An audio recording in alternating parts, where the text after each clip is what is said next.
at Diamonds Direct.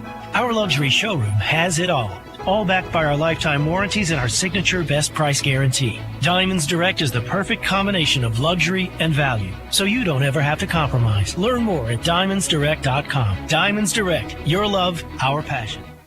This is Matt Beasler, and each season, Blue Cross and Blue Shield of Kansas City and Sporting KC team up to recognize Blue KC Sporting Samaritans. This is a program that highlights students and teachers who make the Kansas City community a better place to live, work, and play. If you believe someone within the Kansas City education community would be a worthy candidate, please nominate these difference makers by going online to sportingkc.com/bluekc. That's sportingkc.com/bluekc. Save big money on your next bathroom upgrade. Now at Menards. Check out our great selection of shower heads from Waterpik. They have innovative, sleek designs with Power Pulse, therapeutic massage for your comfort. Enjoy a better shower experience today with Waterpik. Get a 6-spray handheld shower head. On sale now through April 6th. Plus, check out our weekly flyer on Menards.com for all the great deals happening now. Save big money at Menards. Spring is here. Time to get your outdoor spaces looking their best. At Rigdon, we've got you covered with window cleaning, power washing, soft washing, and even exterior painting through our handyman services. We'll clean your patio, pool deck, driveway, even your home exterior. Need deck or fence maintenance? We power wash, restain, and reseal. Plus, we fix wood rot and refresh your home with professional painting. Call now and mention this ad for 20% off labor. Offer ends April 30th, 2025. Rigdon, making your home shine for spring. 1 minute, gentlemen, 1 minute. With 64 games in the books, Florida, Duke, Houston, and Auburn now make their stand at the Alamodome for a shot at the title. Just 2 wins away from claiming the 2025 NCAA Men's Basketball Championship. Tune in this Saturday to hear Westwood One's exclusive coverage of the NCAA Final Four. Your home for March Madness, the Final Four, and National Championship. Sports Radio 810 WHB. Rod End Supply is involved with a variety of motorsports as well as industrial applications with many different types of products. Since 1989, Rod End Supply has provided superior products priced competitively. Whether you're racing at the circle track or drag strip, rock climbing, or going off-road, Rod End Supply has an assortment of rod ends, radius rods, and specialty products to keep your equipment moving. Rod End Supply's experienced staff is ready and willing to help you with your needs. Their promise is to continue to provide a superior product with superior service so you can stay in front of the field no matter what it is. To learn more, go to rodendsupply.com. KCFX HD4 Harrisonville, K279PI Kansas City, 103.7 FM. Sports Radio 810 WHB, Kansas City.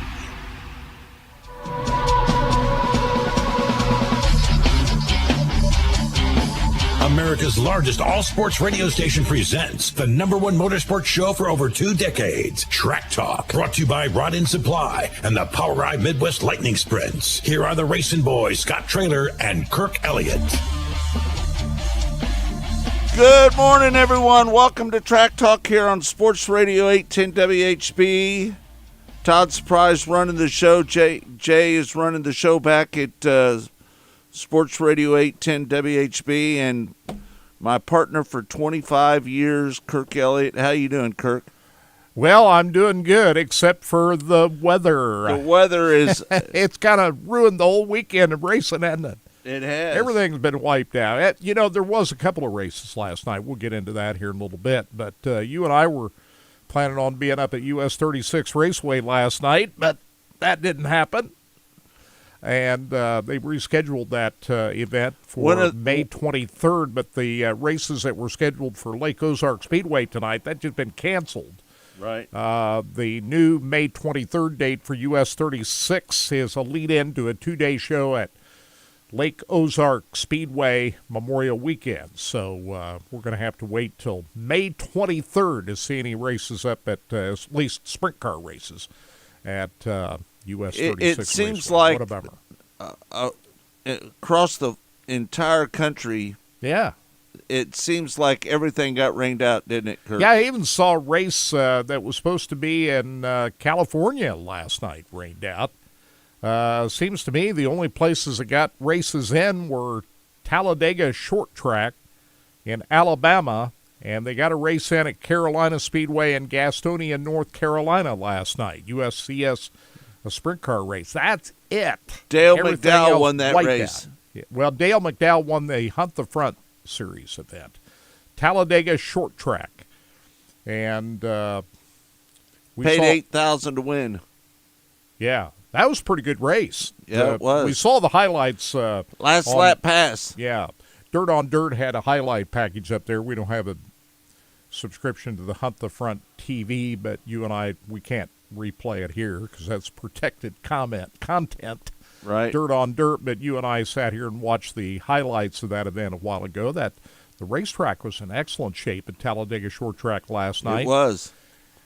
And Dale McDowell, who ran in third place through much of that race, was able to work his way through lap traffic. He was able to get himself into second place, and then he decided to make a move to the outside of Zach Mitchell and made the pass on the final lap coming off of turn number 2 and won the victory. And it was a clean race. You know, that had to be a big disappointment to Zach Mitchell. Yeah. He was on the pole Right. and led the whole way. It was a 40-lap race, and Zach Mitchell was on his way to victory. But the problem is lap traffic.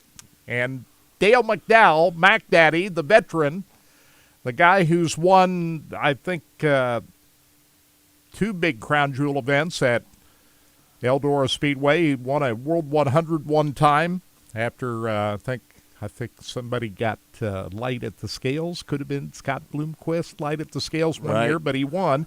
And he won a dream race one time at Eldora Speedway. So Dale McDowell, veteran racer, I think just did a better job and made a better choice of moving to the outside, and he just moved right around Zach Mitchell for the win. So that was the only race that you and I were able to watch last night. That's it. Everything else got rained out. I thought we was going to see some sprint car racing at Williams Grove last night. But it got rained out as well. 5 laps into that feature. Watching that on Dirt Vision last night. And that got called off. Matt Campbell had the lead in that race, and Anthony Macri was second. Don't you think maybe Macri or maybe even Danny Dietrich might have ended up winning that race? Who knows? But they're going to finish that out this Friday night at Williams Grove Speedway, a track where they've had a hard time getting racing in this year. They've tried 4 or 5 times now to get a race in at Williams Grove Speedway, and last night they got 5 laps into the feature, and after a 30-minute rain delay earlier in the night, the second shower came in and finished it off. USAC got rained out at Red Hill as well, didn't it? Of course, that news came down a little bit earlier. USAC was supposed to and they're going to make that up on June 13th, right? Yeah. I was thinking about our friends out there in Indianapolis last night. They had a big tornado roll through the north side of Indy the other night, pretty close to where Dave Argerbright and the Marshalls, Tim Clausen's, they live in Noblesville, and isn't Dave Argerbright from Fishers, Indiana?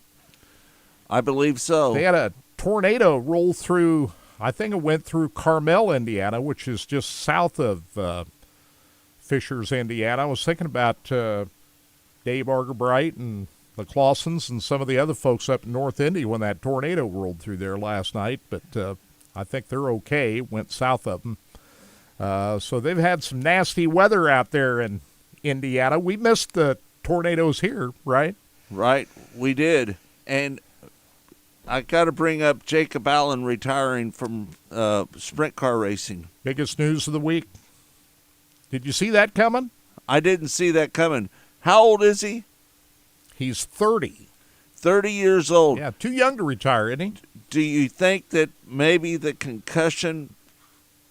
problem with concussions is a big deal with him? I don't think so. If you remember a couple of years ago, Scott, you and I were out. That was about the same time we went to Eldora for that $1 million race. And Jacob stepped out of the car for the rest of the summer. Some people thought, might have been burnout, might have been this or that. Right. But he came back. Jacob came back to the 1A car and looked like he had a pretty full season in store this year. Kind of a what they call a pick and choose schedule, more so. He wasn't going to be. He was last year. He was a full-time high limit driver, right?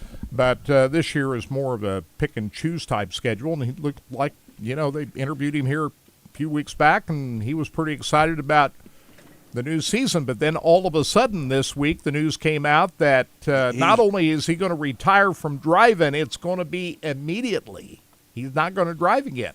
But he also said that they're going to keep the 1A car going, and he's still going to be a big part of that. Of course, it's family operation, his grandfather, right. Bobby Allen, and his dad, all big part of that. So a great tradition in the family history. So he talked like he was still going to be a big part of the 1A, be at the racetrack and do all of that. He's just not going to drive anymore. Yeah. Chase Rodman, who we're probably going to have on the show Monday, he had a YouTube video on his Rodman rundown, I believe is what his. I think he broke the story. And he's the one who broke it, yeah. And he says he plans to hire drivers and still race the schedule. That's going to race the schedule, but he's going to help oversee the operations at Shark Racing. And so when we have Chase Rodman on Monday. Maybe he'll tell us who they hired. Yeah, he'll have the. It sounds like they've already got a driver hired. I think they just haven't announced it absolutely. Yet. That's kind of. So who do you think it's going to be, Kirk? I don't know. That the hints that they're putting out there is that somebody you already know.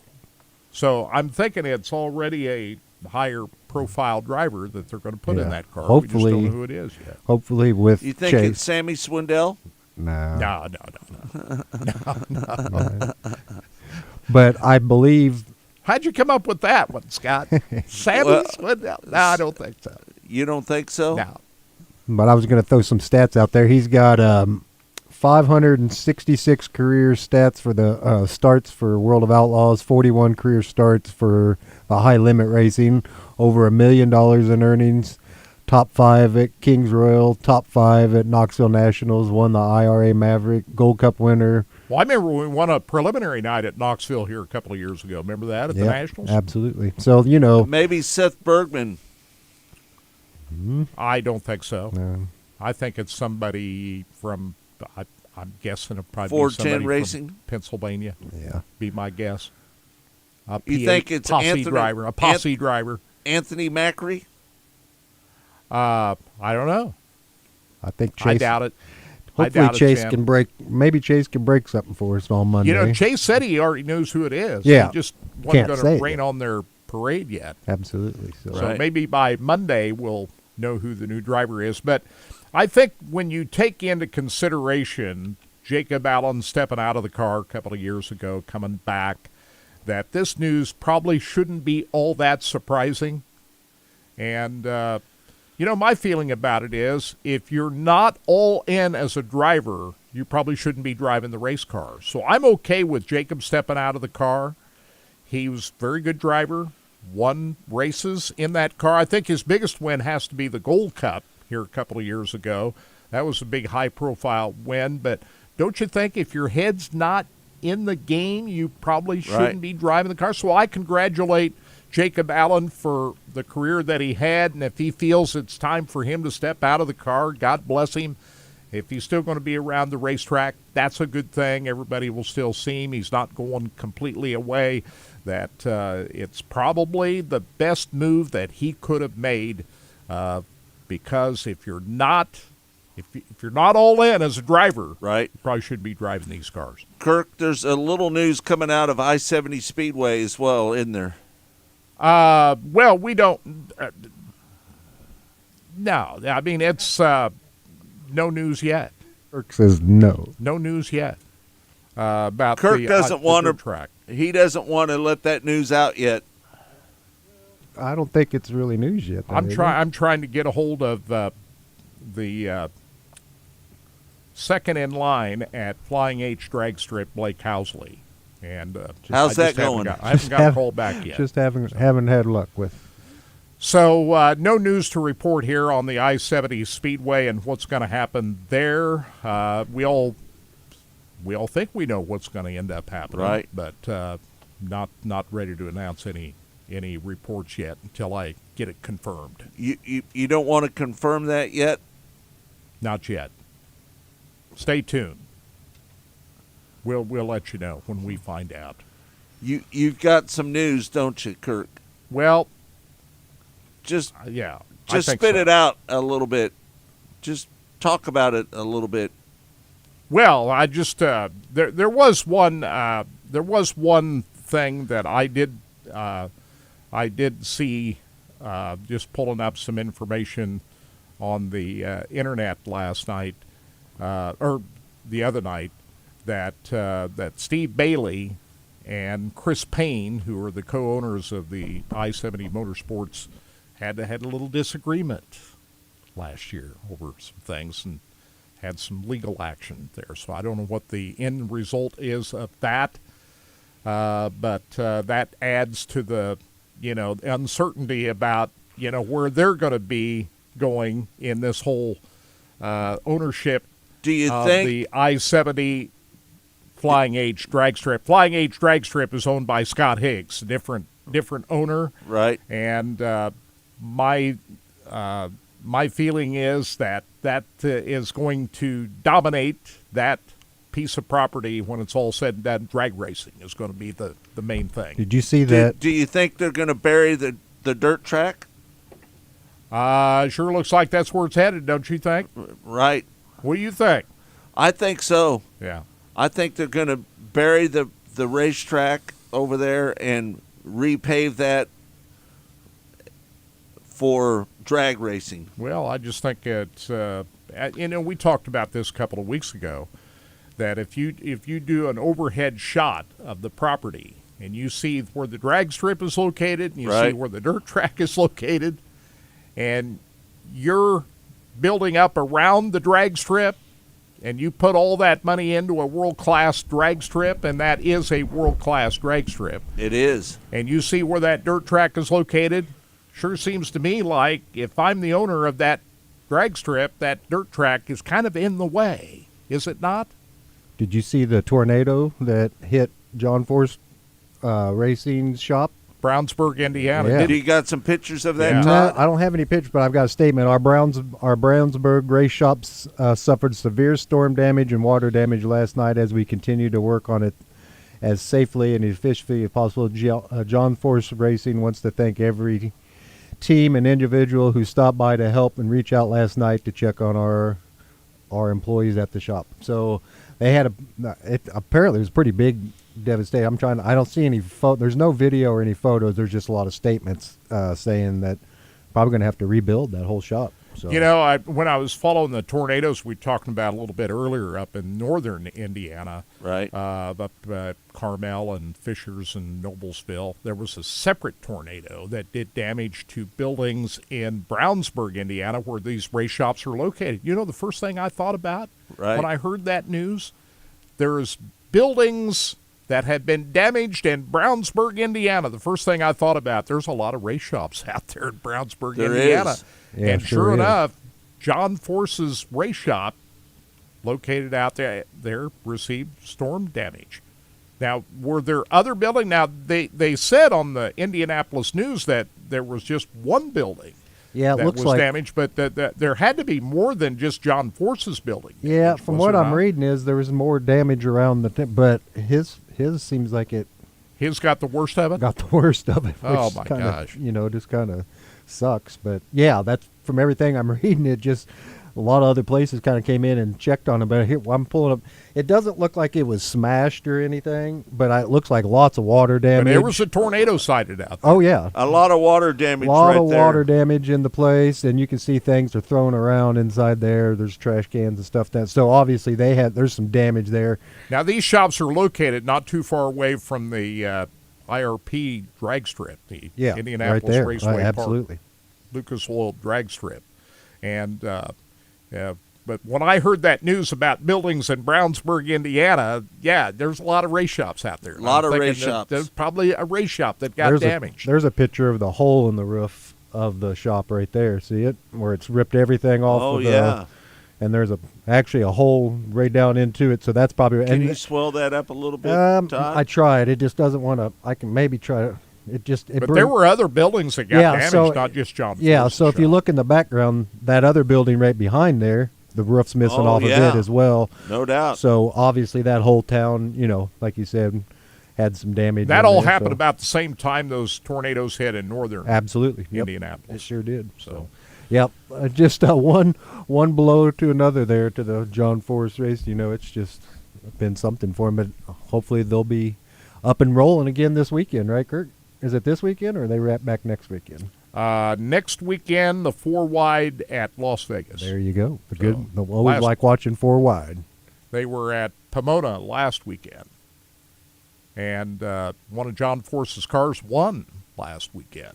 Yeah, Jack weekend. Beckman. Jack Beckman picks up the win in Funny Car at Pomona Raceway. And Clay Milliken wins the Top Fuel. But is Tony Stewart, when are we going to see Tony Stewart win a Top Fuel race? Could be very soon, because Clay Milliken beat Tony Stewart in the final. Marie just sent me a Port Royal cancels April 5th racing program due to rain. Yeah. It's raining all across the country, isn't it, Kurt? Spring. It is everywhere. Springtime. They did get a race in at Port Royal last weekend, though. April showers bring those May flowers, so we are in April, guys. They did get a race in at Port Royal last weekend. Ryan Smith was driving Dietrich, the Don Kreitz car, 69 in a day show at Port Royal last weekend. Ryan Smith was the driver of the 69 Don Kreitz car at Port Royal Speedway last Saturday afternoon. So they did get a race in, and Danny Dietrich won at Baps Motor Speedway on Sunday. They did not get the races in at Lincoln last weekend. But the Williams Grove last night, 5 laps is all they were able to get in. The High Limit Series at Amarillo and Dodge got rained out as well, didn't it? It did. So the big touring series for sprint car racing, not happening this weekend. They were supposed to have the Jason Johnson Classic at Arrowhead Speedway this weekend. That didn't happen. The High Limit Series was supposed to be at Vado Speedway on Tuesday night. That got wiped out because of high winds, not rain. And then they were supposed to be at Amarillo 66 Speedway on Friday night and Dodge City tonight. That all got wiped out. And so looks like Marshalltown, I see somebody posted here, they got their races in. And IMCA show last night. Did you see how many cars they were, Kirk? 196 cars. Yeah. The smallest class had 35 cars in it. I'm shocked that they got that race in up at Marshalltown last night. IMCA Thanks show to Ken Garner for passing that information on. But it was on Float Racing. It was. Last night. Yeah, I watched a little bit when I came in this morning. But a lot of cars. 196 cars. That's a lot of racing. So what they're going to do with the Jason Johnson Classic, they're going to run it in October. There happened to be an open weekend in October that they're going to pair up with 81 Speedway that got that didn't happen last Saturday night either. Wind caused that to be canceled at 81 Speedway last week. We had a lot of wind storms that's called off races this week. So what they're going to do in October, this is on Friday, October 24th, will be the race at 81 Speedway, and then the following night they're going to run the Jason Johnson Classic at Arrowhead Saturday, October 25th. So all of the sprint car racing in World of Outlaws and High Limit canceled for the weekend. Track Talk is brought to you by Rod End Supply, featuring the Power-Eyed Midwest Lightning Sprints. When we come back, Aaron Reitzel is going to join us next here on Track Talk. Just so you know, we did that interview on Tuesday or Monday, didn't we, Kurt? We did. He's got 2 big wins so far this year, doesn't he? He does. After a broken nose and had a rock hit him. Right. he's still managed to come back and win 2 big races so far. So, yeah, we talked with Aaron Reutzel about that earlier in the week. All right, we're going to take a break. When we come back, Aaron Reutzel joins us next here on Track Talk. It's all brought to you by Rod End Supply, featuring the POWRi Midwest Lightning Sprints. Aaron Reutzel up next here on Track Talk. Track Talk. Rod End Supply is involved with a variety of motorsports as well as industrial applications with many different types of products. Since 1989, Rod End Supply has provided superior products priced competitively. Whether you're racing at the circle track or drag strip, rock climbing, or going off-road, Rod End Supply has an assortment of rod ends, radius rods, and specialty products to keep your equipment moving. Rod End Supply's experienced staff is ready and willing to help you with your needs. Their promise is to continue to provide a superior product with superior service so you can stay in front of the field no matter what it is. To learn more, go to rodendsupply.com. 3 minutes, gentlemen, 3 minutes. 10-4. Just accept the changes as the way it is. But some of those changes, such as bad sleep patterns, low sex drive, brain fog, no energy, and reduced gains in the gym, could be due to low testosterone. And that is something you can change. This is Jeff for Heartland Men's Health. And even if you're in your 30s, if you're experiencing some or all of the symptoms I just noted, you very well may need low testosterone treatment. With our treatment protocols, if you're like most men, you'll be amazed at the change. You'll have more energy, improved mental clarity, your sleep will be better, so will your workouts, and you'll likely find that your sex drive increases too. So give us a call today and make the change for good. Your initial visit is just $99 and includes blood work and a medical consult. And if you start on treatment the day of your appointment, your visit is free. Call 844-447-6600. That's 844-447-6600. Or go to heartlandmenshealth.com. We have 3 offices to serve you. Heartland Men's Health, a Promenic restorative health practice. Paid for client portrayal and endorsement. The choice of a lawyer is an important decision and should not be based solely upon advertisements. Past results afford no guarantee of future results, and every case is different and must be judged on its own merits. I got hurt in a car wreck. Give me one good reason why I should call DM Law. How about 3 great reasons you should call us? 1, it's easy. You can hire us today on your phone. 2, it's fast. We can start helping you today. 3, the results. After my wreck, DM Law got me $200,000. Mike's got this. Call me. I've got this. 816-888-7500. Mike's got this. Jamie Bloomer here, inviting you to join me at the CNC Group Alpha Point Golf Tournament presented by Bank Midwest on Monday, May 12th, 2025 at the National Golf Club of Kansas City. Treat clients and business partners to this unrivaled experience as guests team up in an 18-hole shootout for prizes on the exclusive Tom Watson designed golf course. All proceeds benefit Alpha Point's youth programming for children and teens who are visually impaired. Visit alphapoint.org/golf for more information. Baseball is back, Kansas City, but are you still striking out? 1 minute, gentlemen. App is keeping you up. It's time for a trade. Healthy Sleep Midwest has a game-changing play. A custom 3D printed oral appliance for sleep apnea and snoring. Comfortable, effective, and often covered by insurance. It helps you sleep better so you can enjoy every inning of life. Step up to the plate. Visit HealthySleepMidwest.com. Better sleep means a better you. Fakes right, turns left again, turns right, flips it up and in! Fadeaway corner 3, got it! With 64 games in the books, Florida, Duke, Houston, and Auburn now make their stand at the Alamodome for a shot at the title.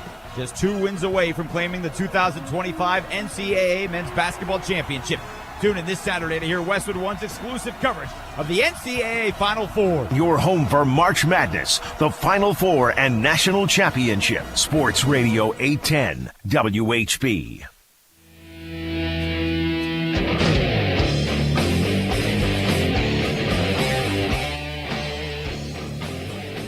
We want to give a shout out to Marvin, who's checking in from Miamisburg, Ohio, and also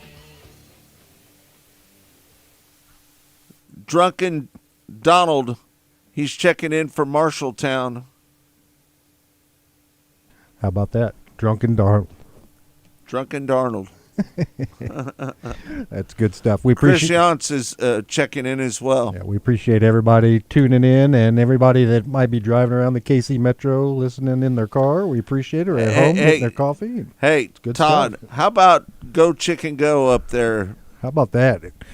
Local 30 cars wrapped around that building. It was pretty crazy. So Is it worth it? Oh, Go Chicken. I've never even heard of it. Oh, Go Chicken Go is awesome. That's a KCK staple. Where are they at over in KCK? So there's one downtown, KCT, old KCK. There's another one. I mean, there's a few all around. The one I go to is right on State Avenue. So if you're at Kansas Speedway, you just head east on Kansas Speedway until you hit about 78th Street, and it's right there at, well, not quite, I think about 80th. And, man, Go Chicken Go is a great Kansas tradition. Why would you wait in line for that? Why don't you just wait a couple of days and the crowd will thin out a little because bit? Everybody's got to get their Go Chicken Go. You got to get your lizards and gizzards, man. You know what? The livers and gizzards. You ever had any? Have you ever had any gizzards? I don't eat fried livers or gizzards, but it's a staple, man. Let me tell you, there's people that line up, and you got to get the G sauce. They call it the G sauce. The G sauce. Yeah, Go Chicken Go sauce, the G sauce. So they have barbecue or G sauce you can get for your chicken strips or your pieces. But yeah, Kirk, it was kind of like when Whataburger opened up here in town. The line was around the corner. Well, I just happened to drive by there, and I saw that there were 30 cars. Chris Yonch just said Go Chicken Go was crazy yesterday. It was. I was there. I drove in the parking lot yesterday and saw it, and I thought to myself, nah, I'm not even gonna attempt it because I'll try it. I'm just going to wait a few days. Yeah. Let the crowd thin out. Yeah, let the crowd thin down. You'll go in there, Kirk. You'll love it. It's like I said, every piece is hand breaded. They make it there in the shopping. I always get the little strip combo pack. Now you made us all hungry. Yeah, and this is not a commercial. We don't get paid for this. We don't get paid. Hey, Kirk, our favorite place is the Corner Cafe. Isn't there you go, and we didn't get paid for that either. Maybe we should. Maybe call them and see if we can get them. I don't think they really need. Good places to eat. You don't really need to advertise because you've got enough people coming in by word of mouth, right? Kirk and I usually go down right after the show. Yeah, don't we, Kirk? Yeah. The Corner Cafe doesn't need to advertise, do they? No, they don't. Don't advertise. Word of mouth gets them along the way.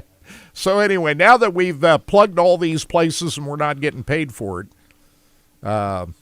shall we move on? Yeah, we'll move on to Aaron Reitzel. Aaron Reitzel's got 2 wins in a row right now, doesn't he, Scott? He does. He won at Paris Auto Speedway, and he won at Central Arizona Speedway, the Friday portion of Central Arizona Speedway. Monday, we had Aaron Reitzel on our Mostly Motorsports show, and here's the first part of that conversation.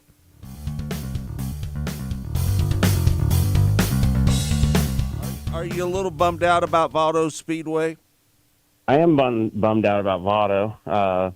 We went there late last year, and track was awesome. Bummed out for Royal because he deserved to have a good show at his track, and I think from what I heard, they already had a lot of pre-sale tickets and stuff. So bummed out for them guys as well. Aaron, you got 2 wins so far this year after getting hit in the face with a rock or a mud clod, or what was that? I'm pretty sure it was a rock.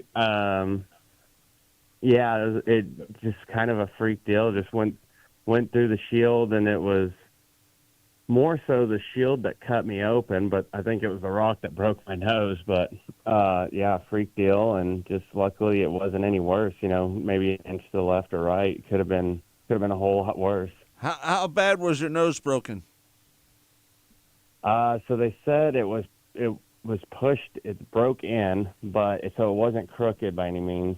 But they said it wasn't bad enough where they had to go in and fix it. It's going to just heal on its own. Wow, how big of a deal is? I mean, you putting your helmet on, you got a broken nose. How hard is that? Tulare was rough. Tulare that one was no fun. That one was really painful. Bakersfield wasn't too bad, and then at Paris and so on, it seemed it was pretty much back to 100%.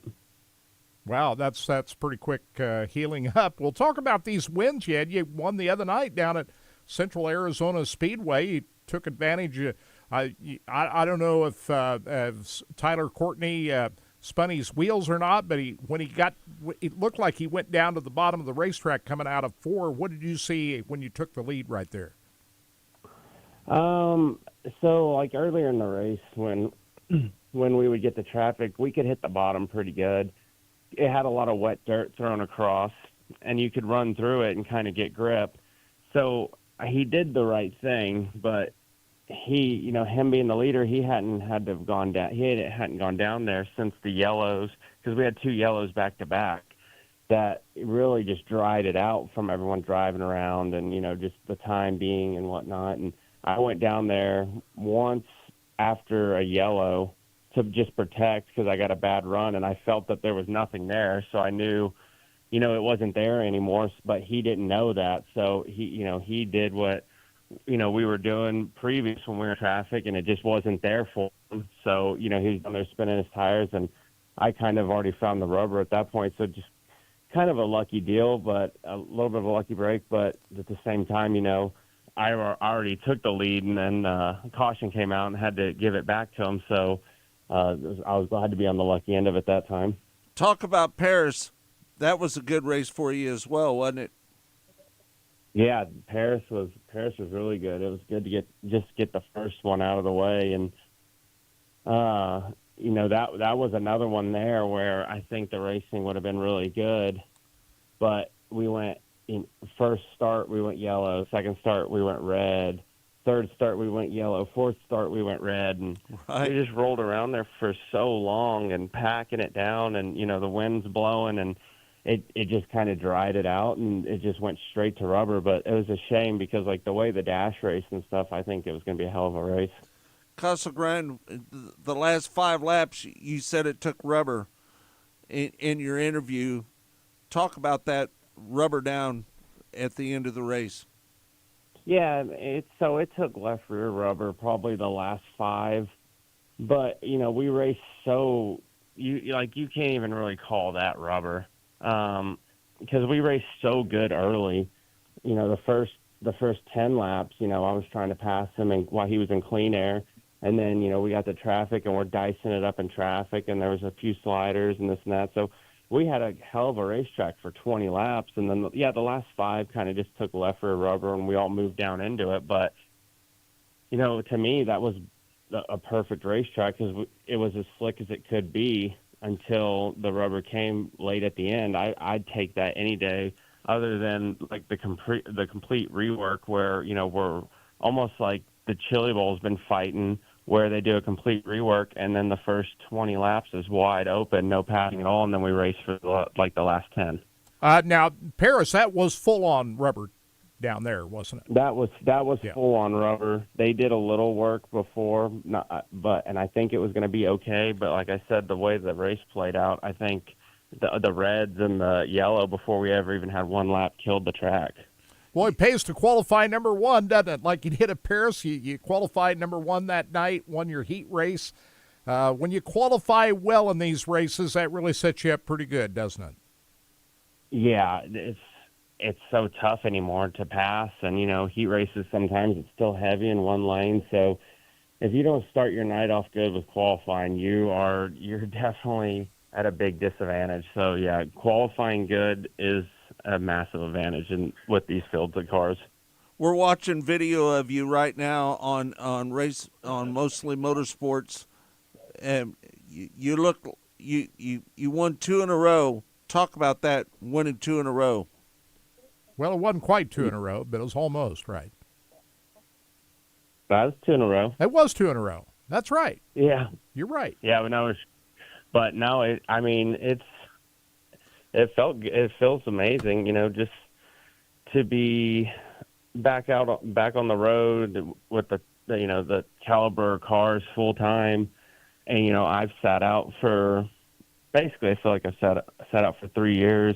You race with these guys here and there, and you kind of lose. You're not racing with them night in and night out. You lose your racecraft a little bit. You kind of get behind on your car a little bit, and this and that. So to come out this year and already have this much speed with the car, and and feel like I feel like I'm doing a good job driving. It helps when your car is this good, but at the same time, like, not making mistakes and this and that. I figured, it might take till the end of May or something to get to where we are right now. So to start off like this, it's a damn good feeling. Don't you feel pretty lucky winning 2 in a row? I wouldn't call it all luck, but I mean, you know, that Paris, we started third and took the lead in the dash, and then the next night at Central Arizona, you know, our car was just so good that, you know, I was already battling him for the lead. I think, you know, them races I think we were maybe a little bit better, and we had ourselves in position to win. That's it. I mean, that's not luck. You put yourself in position to win these races. That's what it's all about. Just like we talked about. Believe me, it does take some luck too. I'd rather be lucky than good, but you got to, if you're good and you put yourself in position, you know, wins are going to come. You know, we always talk about good help is hard to find out on the road. Talk about that a little bit, and you've got excellent help, don't you? Yeah, no, I've got a great group of guys. I mean, you from both ways, between the support financially and just the work, my crew guys. I'm surrounded by great people, and I'm in by far the best place I've ever been, race team wise, help wise, mental wise, just everything that I've ever been in my career. I'm probably in the best place. So really fortunate to be in this situation right now, and really excited to see what the rest of the year brings.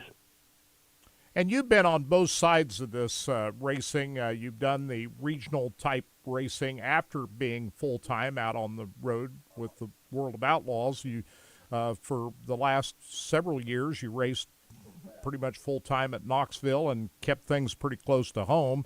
But now with Ridge and Sons, you're out on the road full-time. Just kind of talk about the dynamic of how differently you have to approach your racing as opposed to what you've done the last few years, now being full-time on the High Limit Racing Series. Well, yeah, definitely probably spent the last 3 years more at home racing Knoxville local and local races around and stuff. And I needed that for myself and my family and everything. And it was great. I loved it, but I definitely needed that reset. And yeah, you know, the last 3 years has been, you know, we've got spares ready to go in the trailer, but we're not going to do whatever it takes to get the car back out that night. So I think our mindset's been, well, if we crash or something like that, well, how quick can we get it in the trailer and get to the bar? To now it's back to the mindset of how we have to get the car back out. We have to salvage. We have to be prepared for the work area. And so, and then my mindset in racing has to be different now, where, you know, we need to finish. You can't take the chances you could trying to win races for the last 3 years. And so, yeah, it was definitely had to get back to that race mode. And it was all off season. I had to kind of relearn everything and remember all the little tricks and stuff of work area stuff and whatnot. But yeah, it was a long off season, but I think it's showing that we're ready. Do you think Aaron Reitzel is the guy that's going to replace Jacob Allen? No, not a chance. He's pretty happy with Ridge and Sons, don't you think? He's not going anywhere. He's probably feeling pretty good about his position. He's not going anywhere. Now, you know, I think it's going to be a driver from Pennsylvania. That's who I think it's going to be. You mentioned a name, Kurt. There's one that just came to my mind. I'm not saying this is who it is, but it's going to be somebody like this, Brock Zierfoss. You know, he used to be a full-time World of Outlaw driver.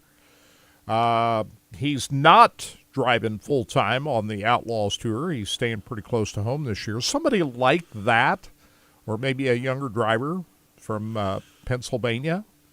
I think Anthony Macri is the guy that's going to replace him. I don't think it's going to be him either. What about a guy like Chase Dietz or somebody like Devin Borden? Somebody like that. Devin Borden would be a good call. We don't know who it is yet that will replace Jacob in that 1A car. Chase Rodman says he knows who it is, but he didn't want to get ahead of any announcements coming up. So maybe we can get Chase to spill the beans on Monday. Kirk, you want to do the Sprint Car Hall of Fame read? Yes, sir. I got a text from Bob Baker yesterday. You did too. I did as well. And it's a video of we're not prepared to show this morning. We'll have it Monday. But they've this Dennis Holbaugh Suite Tower is all but finished. I mean, they've already laid the carpet. They showed a video of one of the suites in there, and it looks completed right now. And we're still just 2 weeks away from the grand opening of the Dennis Holbaugh Suite Tower. Right. This thing is it's almost ready to go. They're putting the finishing touches on it as we speak. 14-second. That video is 14 seconds. Well, but we'll show a little bit of it on Monday. We're just not prepared to show it. We tried to figure out how to get it transferred over so Todd could put it up. But anyway, they've got the carpet all laid. It looks done. One of these suites is completed. So they're going to have the grand opening up there when the World of Outlaws are in town in a couple of weeks, and we'll be up there. We'll check it out. So the Dennis Holbaugh Suite Tower is on the opposite side of where the Brian Clausen Suite Tower is. There's not going to be a deck on top of that place because it's too close to the power lines. Yeah, that's why they didn't put a deck on the Dennis Holbaugh Suite Tower observation deck. It's right close to the Highway 14 right there. And as you pointed out, the power lines made it so they couldn't put a deck. But that's the only difference, that and the Brian Clausen Suite Tower. Otherwise, the two look identical. But it really changes the look over there in Turn 2 at Knoxville Raceway. The new Dennis Holbaugh Suite Tower. So we'll look forward to seeing that when we get up there in a couple of weeks. But the Corvette giveaway is going on now. Beautiful competition yellow Corvette. It is a powerful machine. 1,064 horsepower, 5.5-liter V8 engine with twin-turbo, flat-plane crankshaft, 8-speed dual-clutch transmission, ZTK performance package, carbon ceramic brakes, front-lift adjustable height memory, split rear window and hatch intakes, and performance exhaust. Split it is rear a window. beauty. Split rear window. How about that? You know, there hasn't been a split rear window since 1963. Do you know that? That's a long time ago. Right. 62 years ago. Right. Was that when was the first Corvette? When was the first Corvette? 53. And was the split rear window more than just 63, or how was it all that way before? My dad had a 1963 split window Corvette as well. Well, this Corvette can be yours. All you have to do is register for it. Go to winacorvette.org and get signed up. You have until the last day of the Knoxville Nationals in August to get registered. They'll draw for it a week after that. Winacorvette.org, and you can be the winner of this Corvette. And all the proceeds, of course, go to the betterment of the National Sprint Car Hall of Fame and Museum. Induction Day is May 31st this year, and that's the same weekend the non-wing USAC sprint cars are in town. So a lot of great things going on, and it all starts in 2 weeks when the World of Outlaws open up the season at Knoxville Raceway. But if you want to go to the Hall of Fame today, it's open. It's open 7 days a week. Right. While you're there, check out the gift shop, and if you want to see all the items in the gift shop, go to sprintcarstuff.com. All right, when we come back, Connor Wade is going to join us next here on Track Talk. It's all brought to you by Rod End Supply, featuring the POWRi Midwest Lightning Sprints. Connor Wade joins us next here on Track Talk. Track Talk Rod End Supply is involved with a variety of motorsports as well as industrial applications with many different types of products. Since 1989, Rod End Supply has provided superior products priced competitively. Whether you're racing at the circle track or drag strip, rock climbing, or going off-road, Rod End Supply has an assortment of rod ends, radius rods, and specialty products to keep your equipment moving. Rod End Supply's experienced staff is ready and willing to help you with your needs. Their promise is to continue to provide a superior product with superior service so you can stay in front of the field no matter what it is. To learn more, go to rodendsupply.com. 90 seconds, gentlemen. The weekend with triple the deals. From Friday, April 4th to Sunday, April 10 6th, get 10% off all Good Day Farms, codes, and tank products. 15% off all Panda chocolates. And here's the real MVP. Buy 2 illicit vape carts and get 1 free of equal or lesser value. Whether you're shopping for your go-to brands, grabbing a sweet treat, or stocking up on vapes, these weekend deals have something for everyone. Visit From the Earth or head to FTEMO.com before they're gone. ICON is seeking healthy men and women ages 18 to 55 to participate in a clinical research study at our facility in Lenexa, Kansas. Non-smokers or light smokers allowed. Women must be of non-childbearing potential. Volunteers must be available for 1 stay of 29 nights and 2 outpatient visits. Qualified participants may receive compensation up to $14,400 for time and travel. Call ICON today at 913-210-5900. That's 913-210-5900. In Kansas City, the rivalry is real. Rock Chalk, or MIZ. Your loyalty runs deep, and now your checking account can too. With Jayhawk Checking and Tiger Checking exclusively at Central Bank. You can show your true colors every time you spend. So, wave the wheat or shake the stands. Just don't cross the line on game day. Pick your side and open your account today at rivalschecking.com. Central Bank. Dream bigger, bank better. Member FDIC.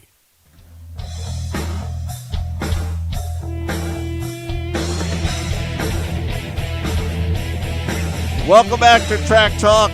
It's all brought to you by Rod End Supply, featuring the POWRi Midwest Lightning Sprints. We're going to get to Connor Wade in hour number 2. None of us picked Denny Hamlin to win last week, did we? Nope. Are you surprised? I was a little surprised. The thing that surprises me that it is almost 10 years since he last won at Martinsville. When I saw that, I couldn't believe it. Yeah, Denny Hamlin hadn't won a race since Dover of last year. Yeah, and that was a one-off, too, and they changed crew chiefs on him in the off season, not by his choosing. Hey, Chris Gapart out and Chris Gale in, and they went at Martinsville and dominated the race. I was pulling for Christopher Bell. Yeah, well, he finished second. He had a good run. He did. So I didn't think it was much of a race. What'd you think about Bubba Wallace? He had a pretty good run. Third. What has he got? 2 straight third-place finishes right now? Yeah, two top 5 finishes back-to-back. So he's doing pretty good. Yeah, you can find Chase Elliott, I thought, he had a pretty good shot at it. He finished 4th, and Kyle Larson was 5th. Who's going to be our picks then for this week? Have we decided? I don't know. Where are they running at? Darlington? Darlington. So who are you going to pick, Kurt? Well, I think Denny Hamlin's done well at Darlington in the past. He has. Kyle Larson, Joey Logano. Those guys would be the first guys to come to mind right now. I'll pull up the odds. So, what about Ross Chastain? You think he's got a chance? He's not. I'm going to say not. So I'll give you the odds right now, like I've been doing the last few weeks. From Alex Bowman, my pick last week, didn't do very good. Yeah, Kyle Larson's your favorite, obviously, today. Tyler Reddick, Denny Hamlin, Ryan Blaney, William Byron, and Christopher Bell. Tyler Reddick, number 2. So ahead of Denny Hamlin. Yeah. Are you surprised about that? I am a little surprised about that. I am. I may go out on a limb again and pick Ryan Blaney again. It's got to work for him at some point. Yeah, I mean, Chase Elliott has been kind of. Blaney finished 11th last week. Yeah, I don't know. I'm going to throw. I don't normally pick Tyler Reddick. I'm going to go with Tyler Reddick and Ryan Blaney as my picks this week, guys. How about you? How about say you? What's your picks, Kirk? I'm going to say Denny Hamlin wins again. He's going to win 2 in a row. I'm going to say that. What do you think? How about you, Scott Trailer? What do you got? I'm going with Kyle Larson and Christopher Bell. Same as last week. Yep. I'm going to say Denny Hamlin, number 1, Larson, number 2. Last week I picked Alex Bowman, and Christopher Bell was my backup. Yep. Seabell had a pretty good run, but not so much with Joey Alex Logano Bowman. would be a good pick as well. Yeah, Yeah. He's due for a win, too, by the way. He is. Yep. So is Ryan Blaney. Yeah, I'm having a. Do you think Ty Gibbs ever is going to get a win? I can Boy, see he's not running good, is he's he? not running good, but you know what? He could win on one of those tracks those one-offers. You know what I'm saying? Like a Right. Daytona or something like that. That you're just thinking, the big one happens and somebody gets a win. But you're right. He hasn't had. But Ty Gibbs had probably his best finish of the year. Was he 13th last week? Last so week, he's doing better. Finished ahead of Tyler Reddick. I'm having a hard time going with my pick. I don't know. Blaney's as my backup. I don't know. I'm still having a hard time. Byron will probably be who I'll stick with, though. So last weekend, everybody was talking about the Xfinity race Yeah, more how about so that? than the Cup race. It was a slam fest. Austin Hill wins the race. It was But crazy. Taylor Gray was in a great position to win that race until Sammy Smith came on the green-white checker finish on the white flag lap. He threw a bomb on Taylor Gray and took him out and half the field along with it. Right. And I do you think that Dale Earnhardt Jr. might not have been too happy about that? That's his driver, Sammy Smith. Right. And he had a chance to win $100,000, but so did Justin Allgaier. But Allgaier got taken out in that crash as well. So that was part of the money thing, right? Yeah. And they're not doing it this week because it's the throwback scheme. Well, Austin Hill walked out of there with the big money last he week. sure but, did. He's not blameless of some of the absolutely not crazy racing that went on. Austin Hill did his own it was version of slamming and banging too. I'd so never he's seen- not totally innocent about I'd never seen the checker flag being waved with as much crashing going on. It was insane that last. it got silly. It was crazy. I mean, the officials were like, "Let's just wrap this thing up and get and is out that of the here." culture we live in right now, Scott? These guys, these kids, I'll say, They just wreck each other. Throwing bombs from way out, and just it looked to me like Sammy Smith knew he wasn't going to win the race, but I'm going to make sure that Taylor Gray doesn't win it. Right. And the interview that he gave after the race, he said, well, he was flipping me off, and he wasn't sorry about what he did when he was interviewed about it. He was mad like he was driving down I-70, giving him the bird, and said, he chased him down. Anybody that gives me the bird running down the highway, it pisses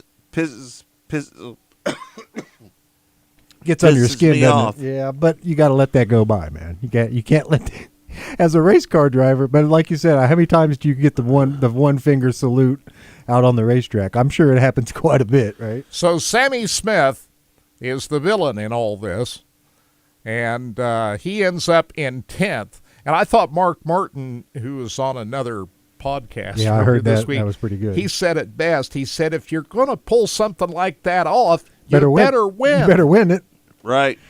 Because it's not a very good look if you don't pull off the win, right? It just looks like you were really not thinking with the right part of your brain, right? Maybe thinking Well, with at your least butt. Austin Dillon, when he pushed his guy out of the way to win at Richmond last year, at least he won the race, Yeah, right? you're And they right. let him keep it. Kirk, I was kind of a heel when I raced, wasn't I? Well, yeah, but if you're going to take somebody out, you're going to win the race, right? Right. Did you do anything stupid like that? I took in out your Dave. career? I mean, you took you raced hard, but I took out Dave Brundage one time. And did you win? No, I didn't win. I tore up my car. I wrecked my car just as Did you bad also as, wreck half the field? No, I didn't. Yeah, well, Sammy Smith did that. He not only took himself out and Taylor Gray, but he also took out half the field. The biggest regret I ever have is taking the helmet from Dave Brundage and hitting him in the face with it. Did you know that? I heard about that story. That's not good. So you and Dave Brundage, when's the last time you spoke with him? I haven't spoke with him. You don't forget about stuff like that, do you? No, So is this the culture we live in now, Scott, where you got these young kids now that have really not been taught how to race? I mean, used to be they wreck each other. If you were a young kid and you went out there and wrecked half the field, you knew that you were going to have to fix the car. These kids have never worked on these race cars. They don't have to fix the cars after they wreck them. Right. That's the big problem. And here's the other thing. In the Xfinity Series, you used to have a lot of Cup drivers come down and race in the Cup Series. You don't have that anymore. No. Should we allow the Cup drivers to come back in the Xfinity Series and try to teach these guys a lesson? All right.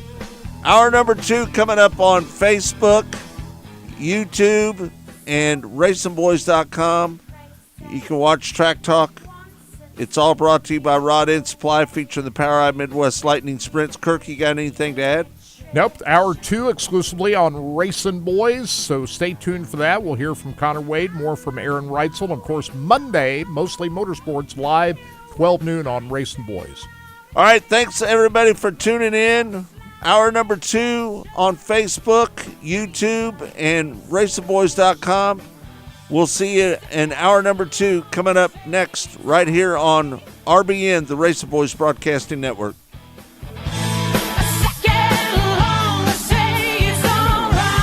Rod End Supply is involved with a variety of motorsports as well as industrial applications with many different types of products. Since 1989, Rod End Supply has provided superior products priced competitively. Whether you're racing at the circle track or drag strip. All right, guys, we'll see you next week. Appreciate it. Have a good week, brother. You too, man. Moving. Rod End Supply's experienced staff is ready and willing to help you with your needs. Their promise is to continue to provide a superior product with superior service so you can stay in front of the field no matter what it is. To learn more, go to rodendsupply.com.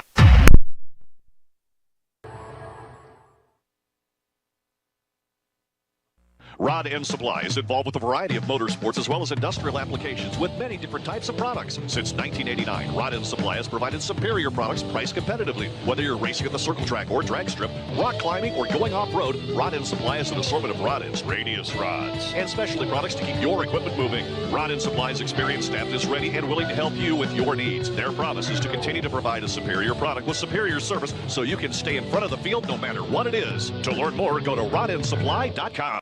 Here at Specialty Sportswear in-house, we do all of the screen printing, all the embroidery. We do some vinyl. The other add specialty items like your pens, magnets, notepads, calendars. You can actually buy that, build your business to make it larger. We have the largest screen printing process and the largest embroidery anywhere around in the area. We can do stuff all the way from your school clubs to sports teams, a professional look in the office. If you can imagine it, we can do it for you. From the circle track to the drag strip to off-road racing, Rod End Supply has been keeping their customers at the front of the field since 1989. Whether you need rod ends, tubular rods, or specialty products, Bob Douglas and his Rod End Supply staff are always ready to help you with your needs. You can visit them on the web at rodendsupply.com or call them at 800-284-2902. That's 800-284-2902. Rod End Supply, keeping you at the front of the field. What's up, everybody? Welcome to Sabres 33 RLP. Let's go take a tour. Coming into this animal, we're going to take a trip back here to the feature of this trailer, the deck. Check it out. It's awesome. It's 4 by 10 feet. You can dance on this thing. Boom! Check it out. It's pretty nice. And then coming to the back of this thing, you got a 75-inch TV. It's huge. 60-inch fireplace. It's nice and big, keep you warm. Then you got an ottoman that converts into a table, if you will. Maybe some TV trays. Then this hide-a-bed that I'm pointing at, it comes out and folds into like a king-size bed with storage in the corner for all your linens. Great little addition to the trailer. Your dinette, of course. Then you're gonna come around to the kitchen. with the TikTok sink. It's got the spritzer and the waterfall and all that stuff. Residential style refrigerator. It's got the microwave and the oven that's residential as well. Big old pantry over here with motion detected lights, coffee bar, and then coming up to the bedroom, you'll have the bathroom first, nice and spacious with a seat in it for them ladies.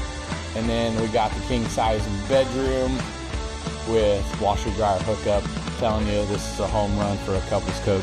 Come and see me, Kyle Walker. When Steve died, the outpouring of love was amazing. These dollars had come together to support us, and we realized, no, we didn't want to use them for us. We wanted to use them to help others. The foundation has done so much for so many people. It helps any family that has somebody, whether it be a crew member or one of the drivers, that get hurt. We can help them to get through the situation. I was injured in a non-wing sprint car accident that broke my neck and left me with a spinal cord injury. I was in the hospital 8 months, and that got really, really expensive. So having that extra help to help push me and my family forward was a big deal. Yes, Steve's death is the reason the foundation exists, but it's Steve's life, and it's the lives of racers everywhere, is the reason we're able to do the work we do.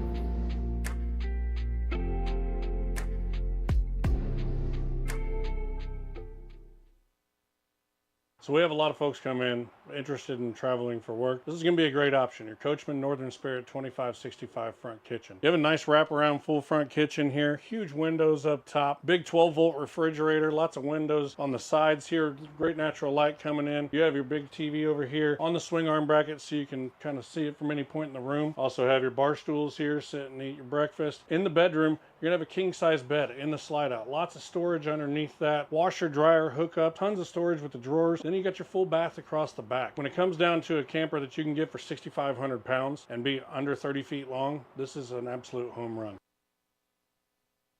Race fans, the National Sprint Car Hall of Fame and Museum is open 7 days a week, year-round, for you to come in and check out all of the wonderful race cars on display in the museum.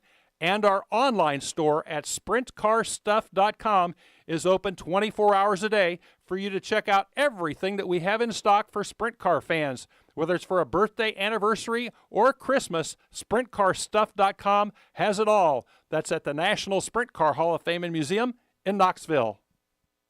Go harder, faster, stronger with Rod End Supply. Whether you are running industrial, farming equipment, or a race car, Rod End Supply has the assortment of rod ends, radius rods, and specialty products that will help you lead the field in performance. Our superior design means our rod ends last longer and perform better, giving you the edge on the track and saving you money. Contact Rod End Supply or order online today at rodendsupply.com. We don't just sell them, we race them.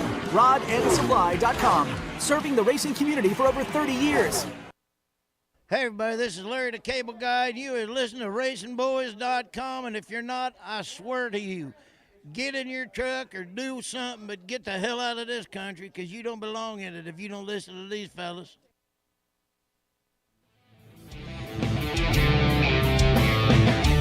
It's time for America's most unique motorsports show, Track Talk, brought to you by Rod End Supply and the Power Ride Midwest Lightning Sprints. Here are the racing boys, Scott Traylor and Kirk Elliott. Welcome back to hour number 2 of Track Talk here on RacingBoys.com. It's all brought to you by Rod End Supply, featuring the Power Ride Midwest Lightning Sprints. We've got Aaron Reitzel and Connor Wade coming up next. Kirk, hey, to be honest with you, I didn't know that Dave Brundage is gone. Yeah, that's sad to hear that. So, yeah, I missed that as well. So, I remember when he raced. Larry Waters said that Dave's gone. Sorry to hear about that. Right. Sorry that I hit him in the face with the helmet. Who else did you have wars with out there on the racetrack? I had a lot of wars with a lot of people. J.D. Green is one of them. On the racetrack? Yep. And, okay, so let's start spitting out names here. Who are some of the others? Ron Hartford?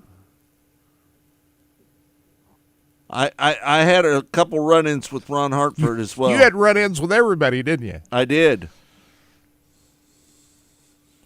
So were you a rough driver? I was rough and tough. You know, my grandpa was named Rough, and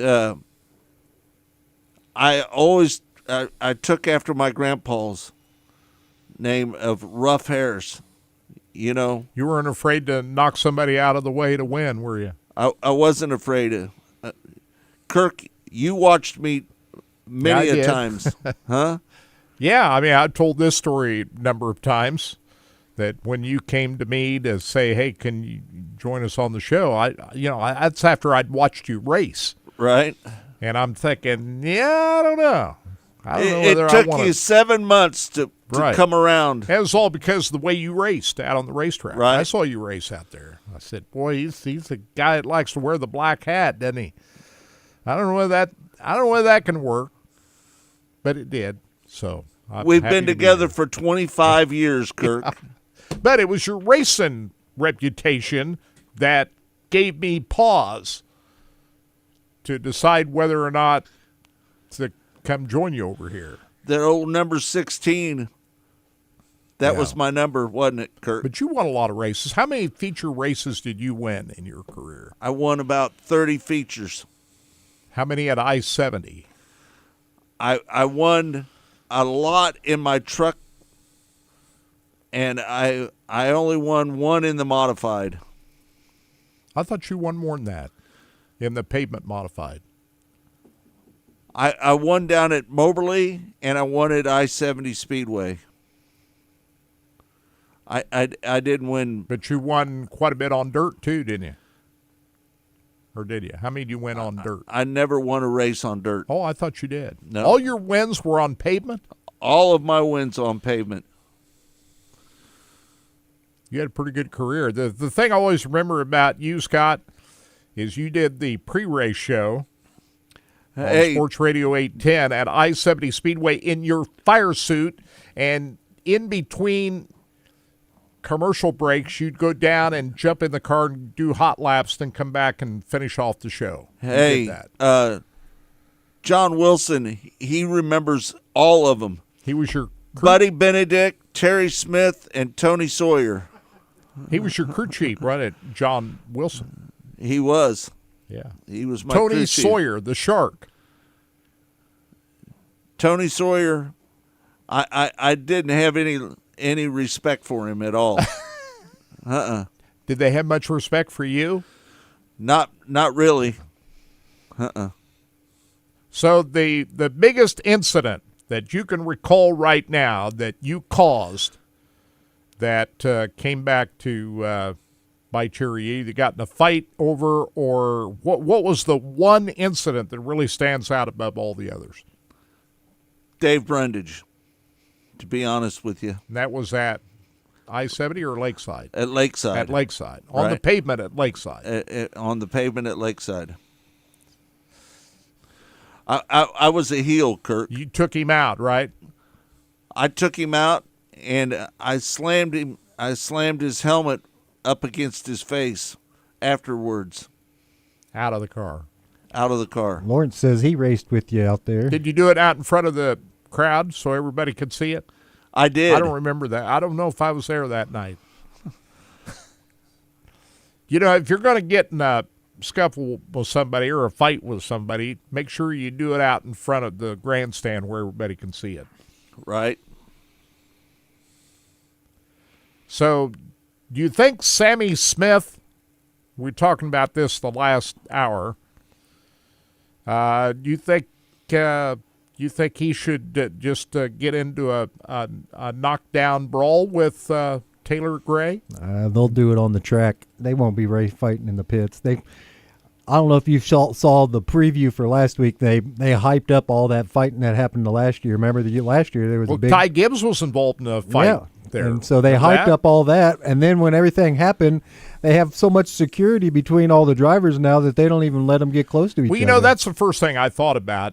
So I'm watching the broadcast on the CW network at the beginning of the race, before the race even began. Yeah, they showed highlights of all of this stuff, and they played it up like, okay, we're here to – we're going to have a brawl out here, and it's going to be beating and banging. And they promoted that. Oh, no, that all the way. The whole and so when it's all over – nothing happened. in the booth, you had Adam Alexander and you had Parker Kligerman, and they said, "Yeah, what a finish that was!" And nothing more was said about it. It was only after the race was over, everybody was complaining about it, and I'm thinking to myself, they dropped the ball. Isn't this what they expected? Yeah, they dropped the ball and missed the. I don't know. My thought was they spent quite a bit of time and money on that beginning part, playing up all the stuff that happened last year, and that's what they were wanting, right? And then it comes up to this, So I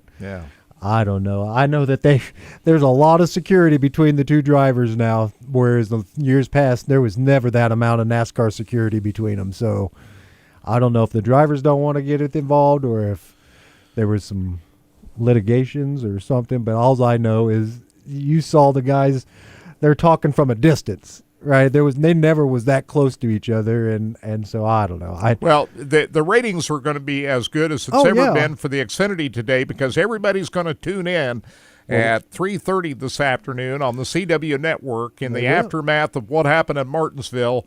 Okay, what's going to happen now? And you know damn well it'll happen on the track. Somebody's going to punt somebody else on the track. It won't happen in the pits. Well, at Darlington, it becomes a little more troublesome. That's exactly right. When you go do that. I agree. I completely agree. So, but you know as well as I do, that's what's going to happen today. I mean, it's unless these car owners, like you said, Junior and all these guys get in there and say, "Hey guys, knock it off, cut the shit because this costs us money." Right. And all you're doing is acting a fool out here. You're not doing anything productive. I mean, it was an interesting Dale Jr. download show here this week because he's the owner of the number 8 Sammy Smith car, and his other driver, Justin Allgaier, was in there, and so he had to address this as the car owner. And he said that, anybody who's thinking Sammy Smith is gone, no, he's not going anywhere. We're going to work with him, and we're going to teach. He said, I was as frustrated as I've ever been leaving a racetrack. He ended up running 10th, Kirk. Yeah. But he said we're going to work with Sammy and we're gonna get him where he needs to be. That was how Dale's usually pretty honest about that. Yeah. No, he doesn't. So, he don't usually throw any BS. But he's had a pretty busy week. He's got the number 8 right. He's secured the number. They had some trademark issues, and so right? And then Lamar Jackson goes and tries to sue him. So what is the character?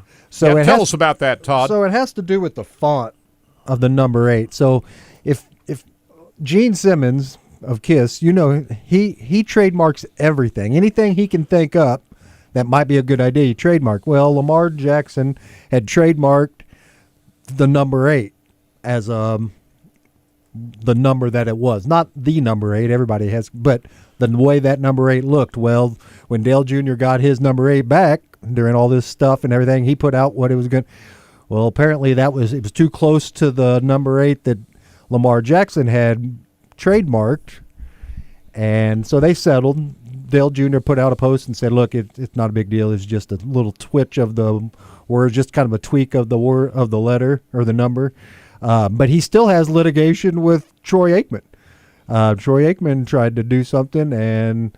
Lamar Jackson, like if you've already filed for a patent on a number, on a thing, and I get it. The number 8 is kind of hard to patent, but it was more about the font. You can't really trademark the number in of itself, can you? No, but I think it's the way the looks on paper. The font. Font, and so therefore, Junior changed it. And if you go online, read about it, it was not a big deal for him. Everything's good. But Junior, he's had a lot to deal with the last couple of weeks. So I've been noticing, he's been posting a lot here the last couple of weeks on stuff. But I'm with you, Kirk. He's not going to give up on that driver just because of this. That's not going to be the issue. He'll have a talk with him. But I do believe that you will see him being a little bit more cautious this week. Well, I'm thinking Sammy Smith will learn his lesson. Absolutely, yeah, I believe so. And you know as well as I do, once it gets to the paper, not paper, but once it gets to the internet and it becomes a story unto itself, and then you kind of social media blew this thing up. And he's just wanting to get onto this next race, right? And because you know as well as I do, guys, these races don't stop just because you had controversy at the last one. This stuff's starting again this week. I mean, we're already got another race, so I'm sure he wants to put it in the rearview mirror. Junior wants to put it. Everybody's wanting to put it in the rearview mirror, but I bet you CW today plays it up. What do you bet, Kirk? Well, yeah, just like they played it up last week. If they don't, they're dropping the ball, right? If you just watched the broadcast last week, you didn't know that there was going to be a whole drama about all of this. Yeah, it was the posts on social media that created the drama in the aftermath. CW people walked out of there thinking, "Yeah, that's what we expected. That's exactly we promoted what we it, and that's what we got." Yeah, because they would. I mean, you're right. That's exactly. Chris Yount says Lamar Jackson has fallen and bumped his head. Well, he fell first, and Junior caved. So I mean, I guess he was in the right. I mean, Junior wouldn't have backed out if he wouldn't have been in the. So I like you said, I thought it was silly too, but it all has to do with money, and here going forward, it's. I'll tell you a personal story. I've got a guy right now, Scott, that sent me a message on my photography page. Mm-hmm. Right? I've got a personal photography page that has all my photos and artwork and stuff. This guy's been emailing me. He wants to purchase some of my artwork for a FTF. Well, it's like he'll use my artwork. He'll pay me for it. And then he can use that. So, like, if somebody wanted to download a picture of a sunset, right? My photograph's there for all these artists to just use. And I haven't signed off. I haven't given him the rights to it yet. I'm going to contact an attorney to find out what kind of what kind of money, legal rights. But yes, this all has to do with monies and future endeavors. I mean, that's what this all has to do with. The number 8 has been in the Earnhardt family since Ralph Earnhardt. Yeah, but I think what happened is the number kind of changed, and I get it. I mean, I read all the stories, but Junior, he backed down, and Junior wouldn't have backed down, and if he wasn't, so I'm with you guys. I get it. The number 8's been with before Lamar was even in diapers, so.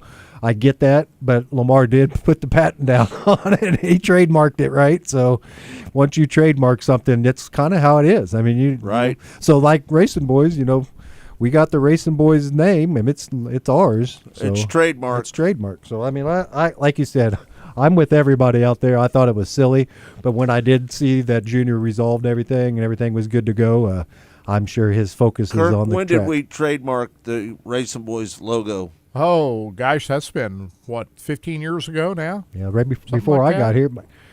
Matter of fact, I tell you how we tried to get Scott a tumbler for Christmas one time. Deidre and me tried to – it was Deidre, wasn't, but I sent her the logo and everything, and – they sent back a thing saying, no, you can't do that. It's got a trademark on it. And we were like, yeah, I know that's our it's our trademark, but right. We had to have you guys sign off on it, and we were trying to keep the present from you. So between the logo on that and the logo on the Lucas Oil was our sponsor at the time, the company wouldn't print off the tumbler for you, your drinking tumbler. So right. Trademarks are real, guys. Like you said, you don't want to screw around with them, that's for sure. Hey, there's one other race that happened last night besides Dale McDowell's last lap win in the Hunt the Front Series at Talladega Short Track. There was a 360 wing sprint car race that occurred at Gastonia, North Carolina's Carolina Speedway last night, one of the other rare places that didn't get any rain. Newcomer Jaden Bowling of Holden Beach, North Carolina, started on the pole and held off Ricky Stenhouse Jr., who was there last night in his 47 car. That's right. Ricky Stenhouse Jr. started 7th and ends up in 2nd place behind pole sitter Jaden Bowling in the USCS sprint cars at Carolina Speedway in North Carolina. That story's Ricky on our... Stenhouse Jr. is a hell of a race car driver, isn't he? I suppose that's not too far away from Darlington. He can get back and forth Yeah. there. So you can find that sense. story on our homepage. We got that story right there. That's it. That's all the racing that was- happened last. So if you want to go read about what happened, Racing Boys got you covered, but you can finish it before you even finish your coffee, right? Yeah. You can finish all the news from that happened last night before you finish your coffee because there wasn't much racing last night. Kirk, They're going to be at Cherokee Speedway in Gaffney, South Carolina tonight. So I suppose Ricky Stenhouse, he'd be there tonight. Why not? Or is he? Yeah, I think he probably I don't know. be there. Some drivers are not allowed to be at races the night before a Cup race. Some are, some aren't. Kyle Larson is. Right. But Ricky Stenhouse Jr. racing with the USCS this weekend. So more Aaron Reitzel? Yeah, I got that second part of that Aaron Reitzel, and then we'll play the full interview from Connor Wade after that instead of a two-parter. I went ahead and rendered it during the break there and knocked that bad boy out. So All right, Aaron Kirk, Reitzel. set it up. Here's part two from High Limit full-timer Aaron Reitzel, who's won two of the last three races in the High Limit Racing Series from the interview that we had with him on Monday's Mostly Motorsports show. You know, you're 77 points back. Do you think you got a chance to win the championship? It's going to be tough. Brad is by far the best points racer, I think, in any sprint in the world right now. It's sprint car racing. What he does is insane, night in, night out. You never see him really outside of the top five, and he's just so fast too that that's going to be so tough because he's a guy too. He's not ever going to put himself in a bad situation, and like I said, he's so good that he can just sit there and wait until you make a mistake, and so that's going to be really, really tough, especially with the first night not even racing the A. Already gave away so many points there, but I mean, anything can happen. A few part failures, and we go on a hot streak. We could be right there. So it's going to be really hard, but I think we could run in the top on the podiums, but like I said, anything could happen, and we're going to give it our all. Yeah, you just can't have any bad nights. Can't have too many of them, can you? Through a long season. No, you really can't, and that's like I said, the first incident with not even running the A and going to the hospital, and then Tulare, I gave it my all for what I could, but I definitely was not mentally ready for that because it was cowboy up, and I'm in the car, face is a bunch of pain, and helmet doesn't even want to be on my head because my forehead's still swollen, so that sucked. But after that, it's been good. So hopefully we'll just build on this momentum we have now and keep it going. Talk about these guys you're driving for. From the outside looking in, it looks like they really give you the freedom to be who you want to be. Am I wrong about that? Because these guys have been with you a long time now. They do, and if it wasn't for them, I don't know what I'd be doing today because they had brought the love of the sport back in me because I definitely, after 18, 19, and 20 with that group, I definitely didn't want really much to do with the sport anymore. So it took the 3 years that they gave us full reins where if I wanted to go high limit racing, outlaw racing the first year, they would have let us, and they let me, race at home for the past 3 years. And this year they really wanted to go on the road because of the speed we had. And I felt like it was time for me to go back because, we were quick and we did the support, all the sponsors we have and stuff. They deserve to be out on the road, having success on a national stage. So it was time to go back, but yeah, they are the best. I mean, hands down, just behind the scenes, between just our families, we're basically a big family now between, their son, me and Austin, we're like best friends, and we started a business the last 3 years, and we got rid of it now now that I'm going back on the road full time, and he has a baby expecting here any time now. So things changed there a little bit, but yeah, no, I'm really, really happy that I agreed to that sit down he begged me to have there in 21. You know, you've got great sponsors. Are you still running Triple X chassis? Oh yeah, yep. Still run Triple X. Boy, that kind of loyalty means a lot, doesn't it? The relationships you build up with the manufacturers and the people you work with. Yeah, it does. It does, and you know, you learn together. You build a program. I mean, honestly, my stuff is still really, really similar to ASCS days. I haven't ventured too far off from anything, honestly, and I think that's part of where when I do get in other people or have gotten other people's cars, I struggle just because I have a feel that I've been building on since 2011.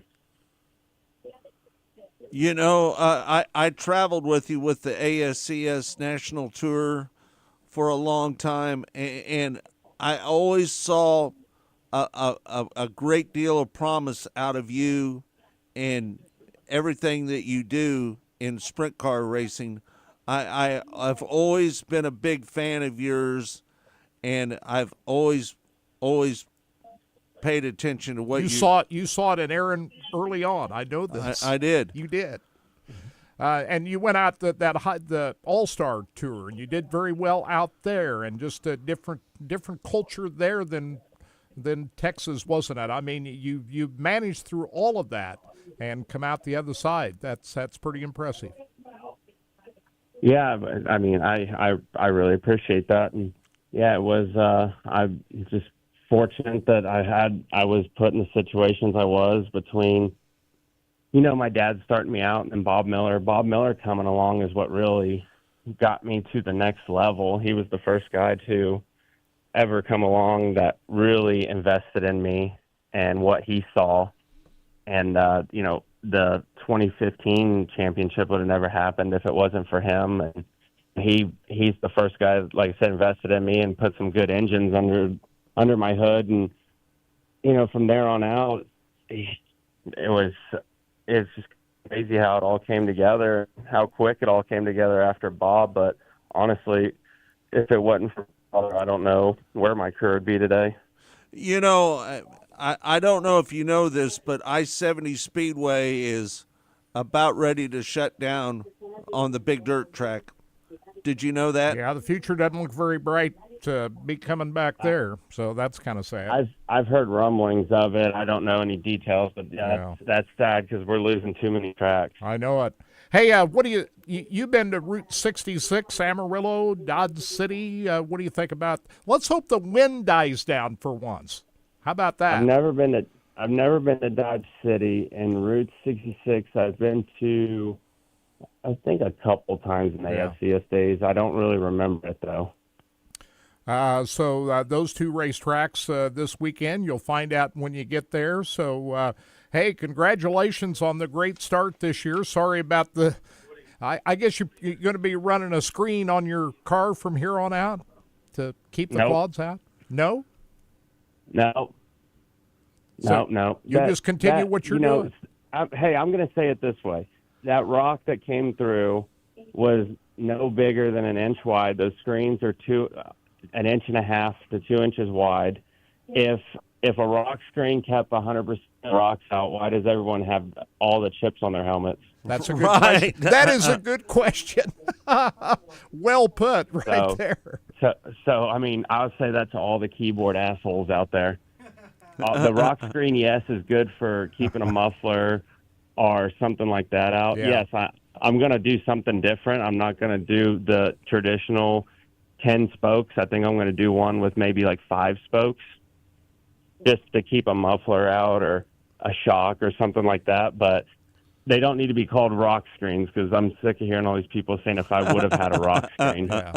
Yeah, and it really, vision is everything in these cars. You got to be able to see well, don't you?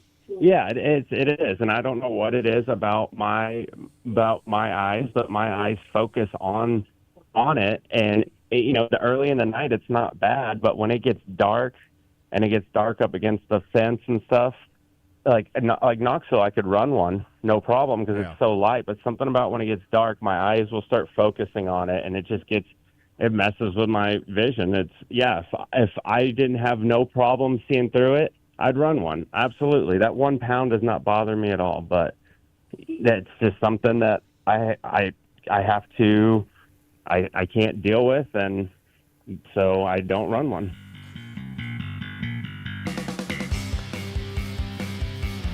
That was Aaron Reitzel joining us on Mostly Motorsports on Monday. Kirk, that was a pretty good interview, wasn't it? Yeah, he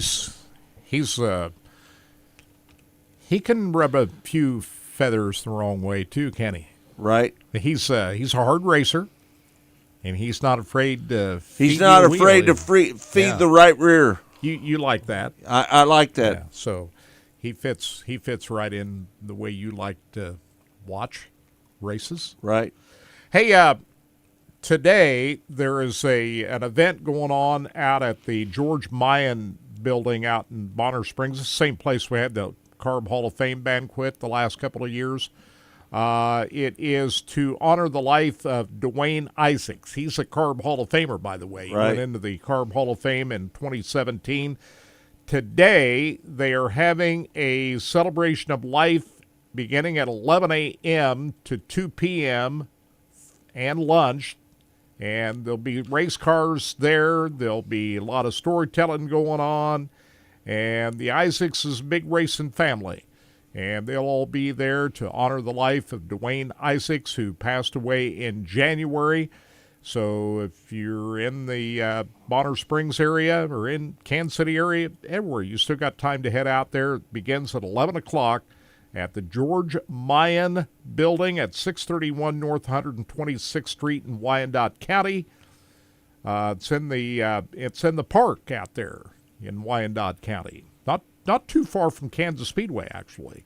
Really nice park out there. So, yeah, it is. So honor the life of Dwayne Isaacs today at the George Mayan building in Bonner Springs. Are you going to go, 11 Kurt? Until 2 p.m. I've got some other things I got to get taken care of today, but we're thinking about the Isaacs family, and it's a great racing family, and Dwayne Isaacs, a true Hall of Famer. So they'll be out there doing that today. Connor Wade joins us ever so often. He is the pit reporter for Dirt Vision's coverage of the World of Outlaws. He joined us on the Mostly Motorsports show earlier this week. And here is the conversation wrapping up last weekend. I must say that, we talked to Aaron Reitzel about, the events at Amarillo and Dodge City. That didn't happen this weekend because of the rain. Also, Arrowhead Speedway and the World of Outlaws called off this weekend. That's been rescheduled for late October. But this was before those announcements were made on those cancellations. We spoke with Connor Wade earlier this week on Mostly Motorsports. Connor, you had some big shoes to fill this weekend, didn't you, bud? Yeah, for sure. Yeah, I obviously hated it. Johnny wasn't feeling well. Honestly, sad to see a streak like that end. I mean, the guy hadn't missed an outlaw race since October in 1995. But at the end of the day, the streak is still alive because we didn't complete the features. So, first off, I think the big concern is his health. It sounds like he's doing better. He got discharged yesterday. So he's going to be good going forward. And, we all kind of came together. We had some phone calls Saturday morning to figure out what the best plan was and figure out the details. And our World of Outlaws and Dirt Vision teams did a really nice job coming together and, pivoting and, getting done what we needed to get done. So all in all, it was a good night with, everybody working well together, and glad that Johnny's doing well and going to be all right. Yeah, I heard he's out of the hospital now, so everything's fine. He'll be at Arrowhead this weekend? Yes, sir. That's the plan. So when you find out that you're going to be filling in for Johnny Gibson, do you get nervous? That's a pretty heavy-duty deal after 2,357 consecutive World of Outlaws events. What were you thinking when you find this out? I wasn't too nervous, maybe a little bit at first, but, you take a shower, you get dressed, you go to the track, you start getting set up, and it just kind of becomes business as usual at that point.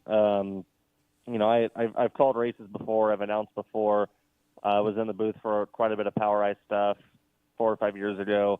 Did a couple Hell Tour races before, so I know what it needs to sound like. I know how it needs to be presented.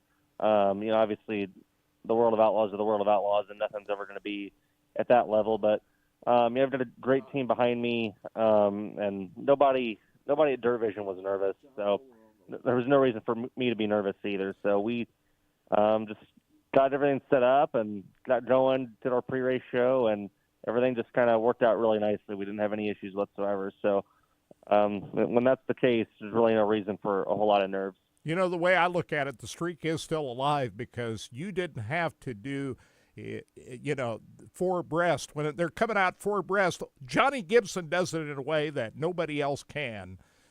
You wanted exactly. Yeah, no. And you didn't have to perform that duty. We didn't run a feature, so it's still a thing. That's right.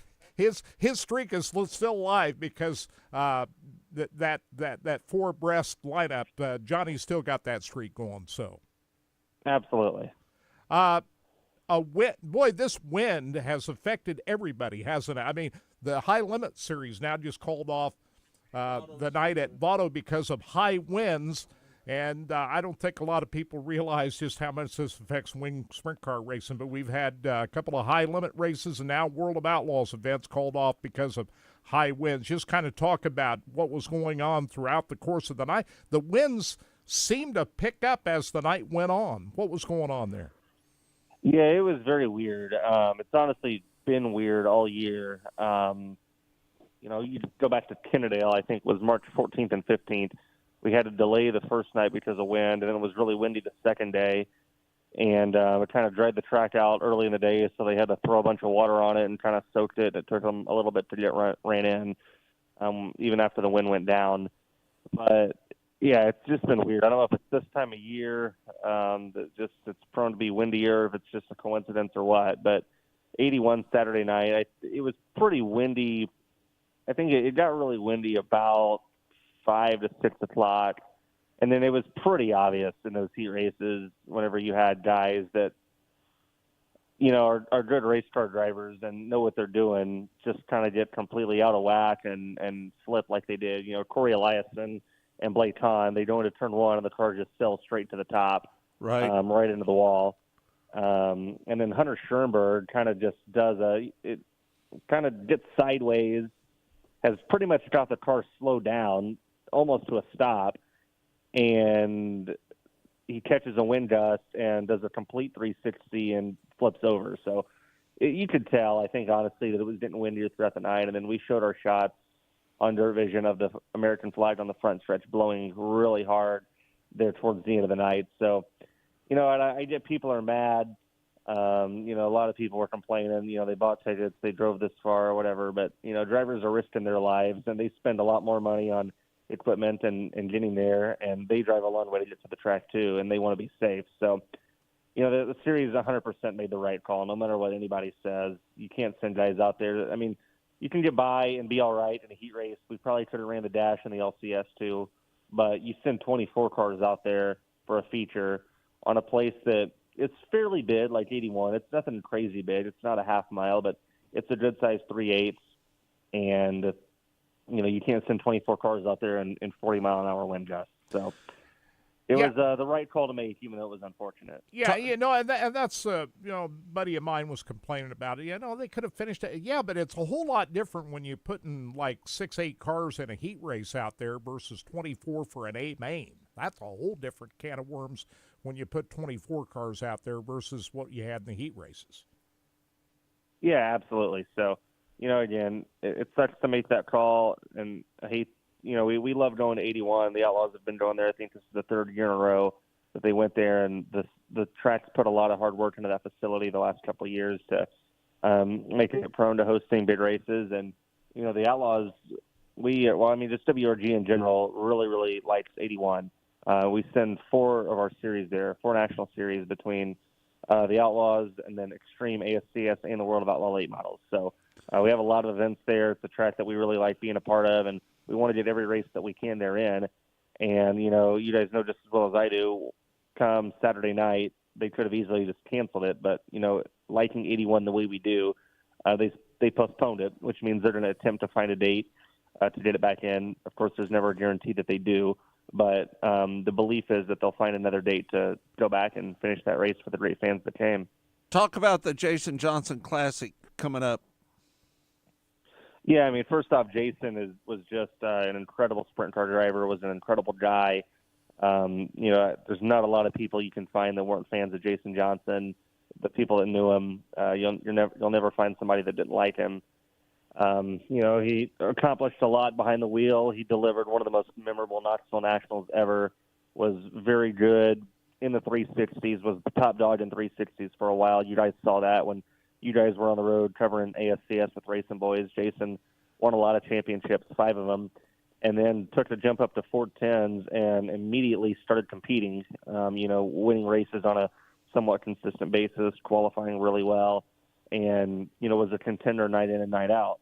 And that's a tough jump to make. And then obviously won the Knoxville Nationals, holding off Donnie Schatz, and what I believe is probably the most memorable Knoxville Nationals ever, at least in my lifetime. I'm sure older generation people probably have older ones that they remember, but for my generation, that's one of the more memorable ones. And, it's really fitting that we get to honor Jason, at a place like Arrowhead Speedway, which is just top-notch facility, state-of-the-art. And, somebody like Jason Johnson that accomplished everything that he did in this sport, his legacy needs to be kept alive. So I'm really glad that Bobby Johnson, Craig and Deborah Johnson, Philip Dietz, and everybody still works really hard to put a race on to keep Jason's memory intact. And, the fan support at that event is always really good. You see people coming in wearing Jason Johnson shirts, wanting to take pictures next to the Knoxville Nationals winning car that they usually have sitting out. It's just a really nice event. It's one of those that just kind of puts a smile on your face whenever you think about Jason and the person he was and how much he meant to the industry and the impact that he had on everybody. Boy, this Arrowhead Speedway, people have not been there. This is a real beautiful facility, isn't it?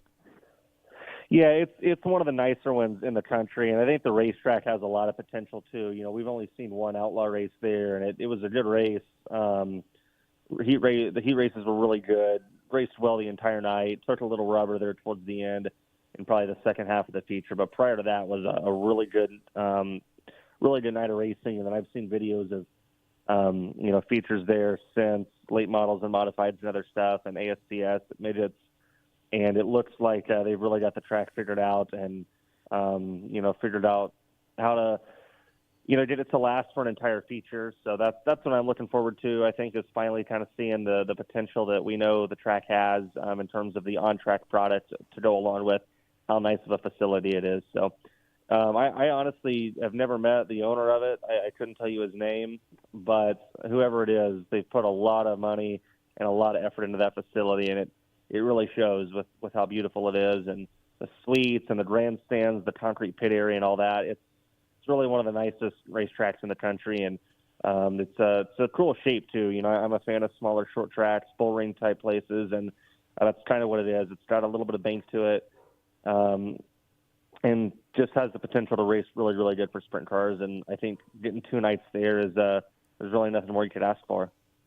Lawton Speedway on Friday night, Buddy Kofoid, he won, but he had to really work hard to stay out in front. Carson Macedo is really hounding him right there. Talk about Friday night down at Lawton.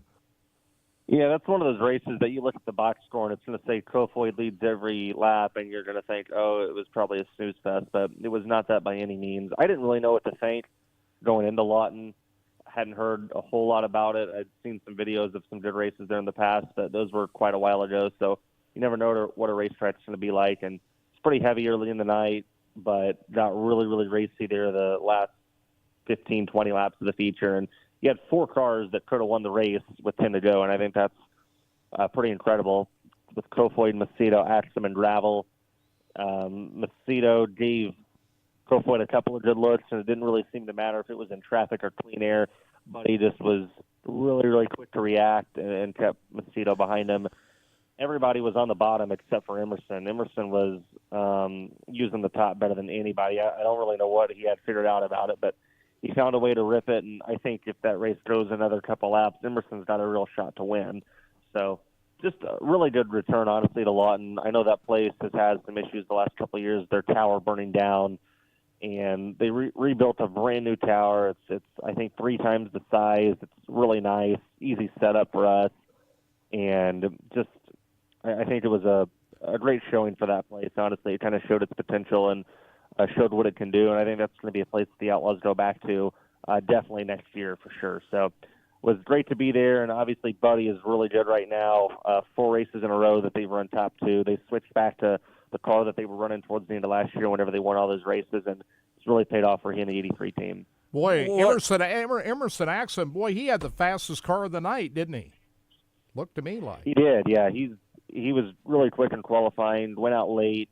Of course, the track was pretty wet, so you don't really think that going out late would hurt him all that much, but he was quick and carried that speed the whole night. Even after he lost the spot on the dash, he kind of got back on track for the feature, and he was really, really good. Came alive the second half of that race. So I've said a lot, Emerson's really good. He's got the potential to be a top 5 or 10 sprint car driver in the country, and he's got the potential to win outlaw races or high limit races or wherever he goes. So he's probably a guy that's going to contend for Kings Royals and Knoxville Nationals here in a couple of years too. So he's got a ton of potential, and he's going to win with the Outlaws pretty soon. What do you think of David Gravel's chances of winning the championship again this year? I think they're pretty good. Somebody's going to definitely have to step up and get a lot better if they're going to beat him. He's already got a 78-point lead, and that's pretty impressive. This time last year it was not nearly that big. So, that says a lot just about how good they are. They haven't been outside the top 5 all year. They keep qualifying incredible. If you count 81, which you won't officially count in this stat, but they've set quick time in 9 of the last 10 races. That's incredible. And that's unreal. You don't really see anything like that happen in sprint car racing nowadays. So if they continue to qualify good, then the second championship, no championship with the Outlaws comes easy, but this one might actually be a little bit easier than last year if they keep up the pace. How about our boy from Columbia, Missouri, Garrett Williamson? He's doing pretty good as well. He's in the top 10 in points right now. Yeah, he's actually tied with Chris Windham for the leading rookies. So, you look at all of our rookies, they've all had, I guess, good and bad nights, but I think Garrett's been the most consistent. He's only got 2 top 10s, but he's consistently been like an 11th to 15th place car, wherever some of the other guys are maybe a top 10 car one night, but the next night they're 24th. So I think, honestly, in terms of consistency, I think Garrett Williamson and then another Missouri driver, Hunter Schoenberg, have been the most consistent. Obviously, Windham has been good, but Wyndham's also had a couple of nights where they've struggled, and Windham also had the virtue of provisionals at Volusia. That's something that none of the others had. And Williamson also hasn't had to use a provisional at all, I don't believe. So I think Williamson and Schoenberg, honestly, are kind of, even though maybe they haven't been the flashiest, we haven't seen them run top 5 yet. Garrett's only been top 10 twice. I think they've been the most consistent, and I think one of those two is going to be the first rookie to win a race this year. Hey, getting back to Gravel, is that 19 straight top 5 finishes Baton last year? What is the number? He's finished I the would top have to 5. go back and look That's towards the end of incredible. last year, but that sounds pretty close to accurate. Vermeer Motorsports had a pretty rough weekend, didn't they? Yeah, they did, honestly. And, I know I was just bragging on Hunter. This past weekend was really the first tough weekend they've had. Friday, he and Kerry were both involved in an incident in the heat race. Hunter was laying on top of Kerry, and then Kerry got upside down in the B2 later that night. Schoenberg actually did a nice job to make it back out in that heat race. His crew changed what they needed to change and got it back out. And then Madsen was a little better Saturday night, the half night that we got in, but then Schoenberg upside down again. So really the first falter we've seen out of Hunter this year. I've been pretty impressed with just how he's been, honestly, and been a consistent car just about every night, and hasn't been able to or hasn't really had to use a whole lot of provisionals. So I've been impressed with him overall, and I'm sure he and the 55 team can bounce back. But, yeah, I'm sure they were glad that we can. Boy, we really feel for Blake Kahn. He had a pretty rough one, too. Flipped in the heat race on Friday night. They were able to repair that car, get it in for the B main. He wins the B, or the last chance showdown, and then makes the A main. But then Saturday night, you talked about it a little bit earlier. Do you think it was the wind? Because, Corey Eliason, the same thing happened to him down there in turn number one. Blake got upside down again on Saturday night. I'm glad he's okay, but pretty rough weekend for Blake. Yeah, I hate that. Blake's always the guy that I like seeing run with the Outlaws. He's obviously one of the top dogs with ASCS and will be a championship contender with them this season. So I hated that for him. And hopefully he comes to Arrowhead this weekend and gives it one last shot with the Outlaws before ASCS gets going the week after that. I think it was probably wind-related, the wreck on Saturday. Hard to say for sure, but I really feel for he and Tommy and the rest of the guys with that team for all the stuff they tore up this past week. But hopefully that doesn't slow them down and they can have a strong start to the ASCS year. And Blake's got a lot of talent. He's shown that in everything he's ever driven, whether it be a midget or a sprint car or a micro. He's been top 5 with the Outlaws before, and hopefully he comes back and runs with the greatest show on dirt soon and has some more success. Connor, we can't thank you enough for taking the time to join us here on Mostly Motorsports. It's all brought to you by Rod End Supply, featuring the POWRi Midwest Lightning Sprints. We can't thank you enough for doing so. Yeah, thank you guys for having me on. Good to be back talking to you guys, and it was fun to be in the booth Saturday night at 81 for the night we got in. Glad Johnny's going to be doing better, and hope to see everybody out at Arrowhead this weekend. Kirk, do you think Aaron Reutzel has a chance? He's 77 points out of the point lead. Brad Sweet is leading the points. What do you think? That's going to be really tough. I mean, he himself admitted how tough that's going to be to chase down Brad Sweet. Brad Sweet is a really good point racer. Yeah. He does very few bad nights, like David Gravel over on the World of Outlaws side. These guys have very few bad nights, and that's what you got to have to win a championship. What do you think about? And when you have Aaron Reutzel himself admitting that it's going to be really tough, I'd say it's going to be really hard for Aaron to win the championship. And he's also got to get around Tyler Courtney to win that too. Right. So Tyler Courtney's 47 points back. Yeah. I think it's got to be Brad Sweet until it's not. I think he won 5 straight World of Outlaw titles, and he won the last year's inaugural High Limit Championship. So that's 6 straight years that Brad Sweet's won a championship. And if you look at what Ty Wolfgang's doing on that 49 car, they don't seem to miss Eric Pretzer. Ty Wolfgang doing a pretty good job. And you got Casey Kane finishing second. That's twice now that's happened. That both Kane cars have finished 1 and 2, Sweet number 1 and Kane number 2.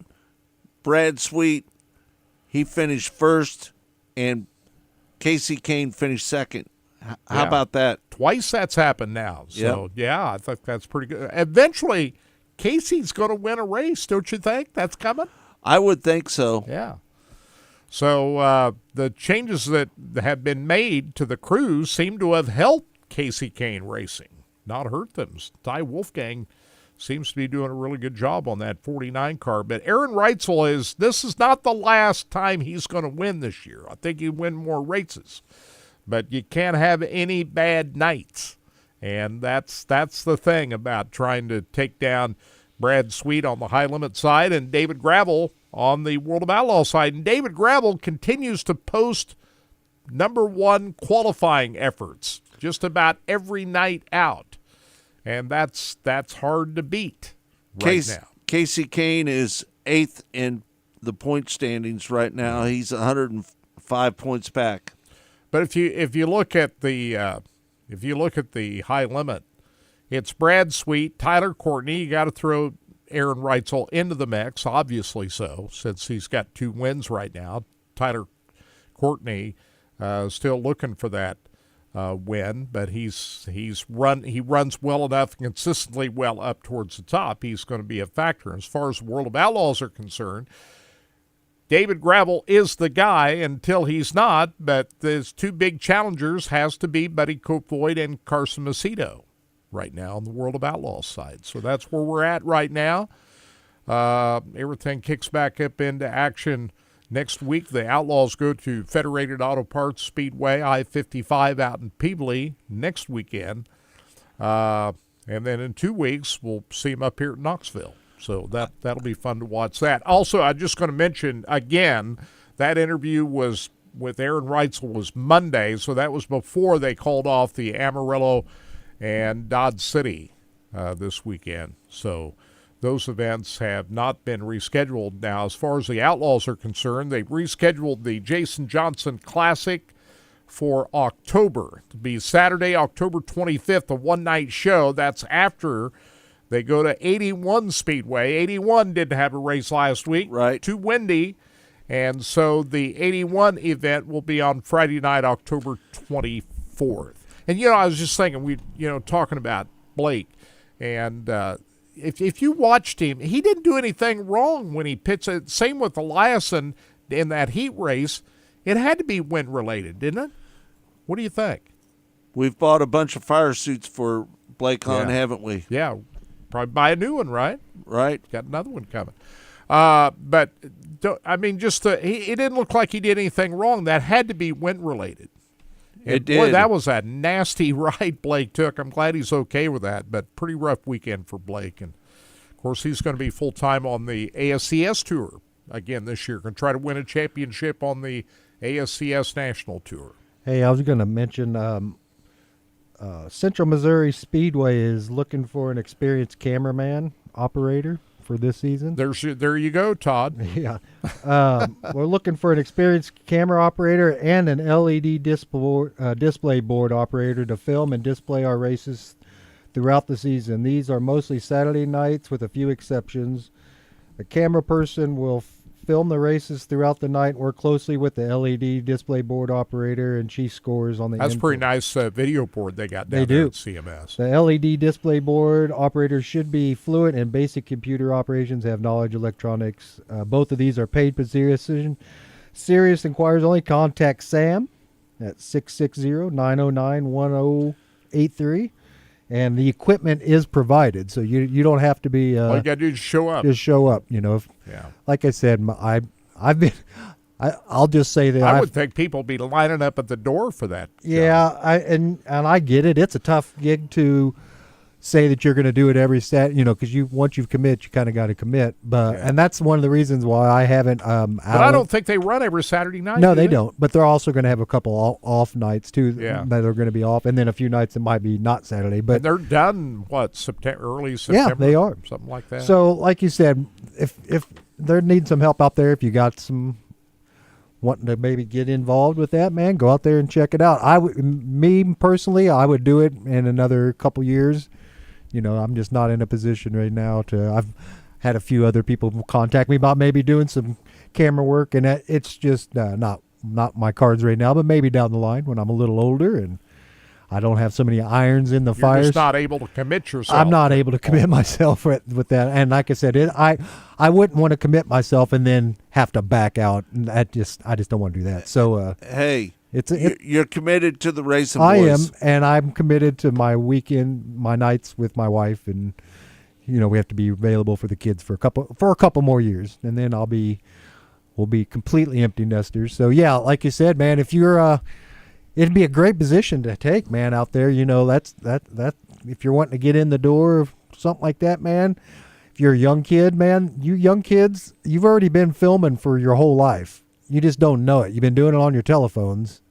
Right. So you already kind of know what you're thinking about. All it's going to take is just maybe watch some video of how things are kind of shot, man, and go in there and give it a shot, man. I know they're looking for experience.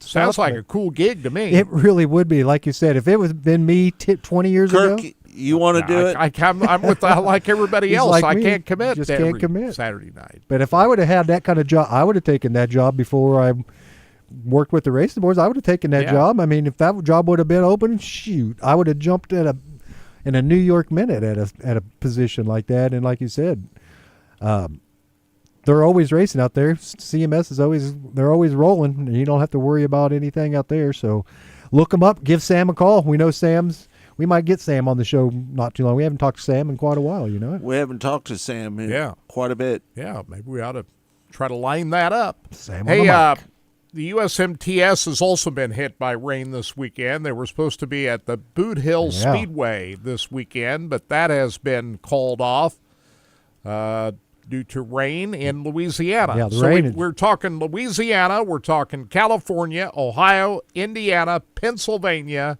Iowa, Missouri, except there was one race in Iowa last night. Marshalltown, Iowa had a race last night. But it looks like everything south of I-70 is going to be wet again today. How'd they get that race in at Marshalltown I have no idea. How did that happen? I have no idea. So anyway, next weekend they're going to be at the Hamilton County Speedway in Webster City, Iowa for the USMTS next Friday and Saturday.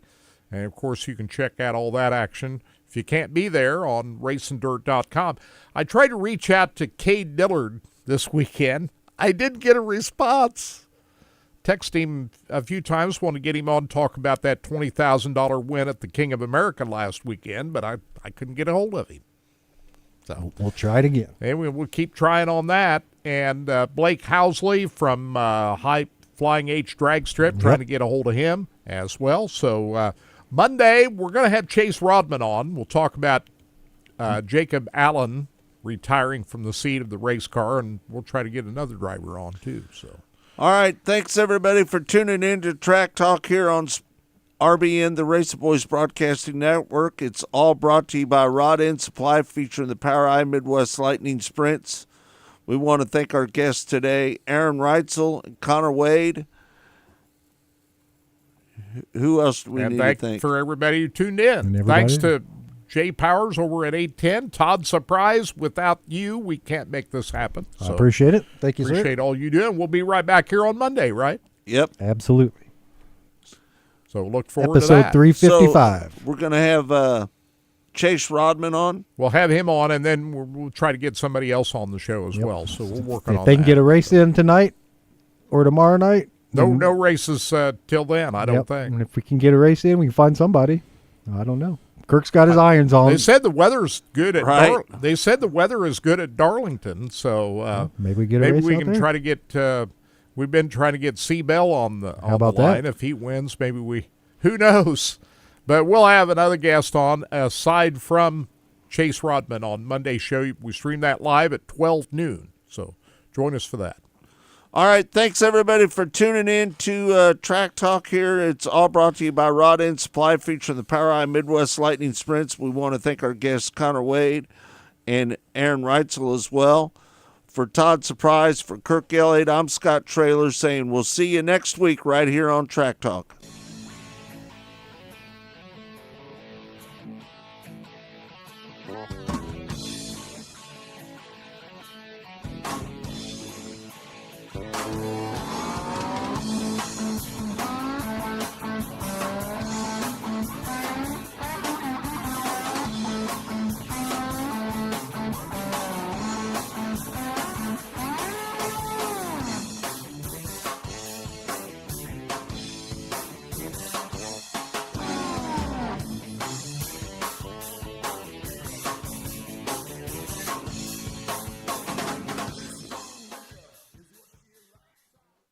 Go harder, faster, stronger with Rod End Supply. Whether you are running industrial, farming equipment, or a race car, Rod End Supply has the assortment of rod ends, radius rods, and specialty products that will help you lead the field in performance. Our superior design means our rod ends last longer and perform better, giving you the edge on the track and saving you money. Contact Rod End Supply or order online today at rodendsupply.com. We don't just sell them, we race them. rodendsupply.com. Serving the racing community for over 30 years.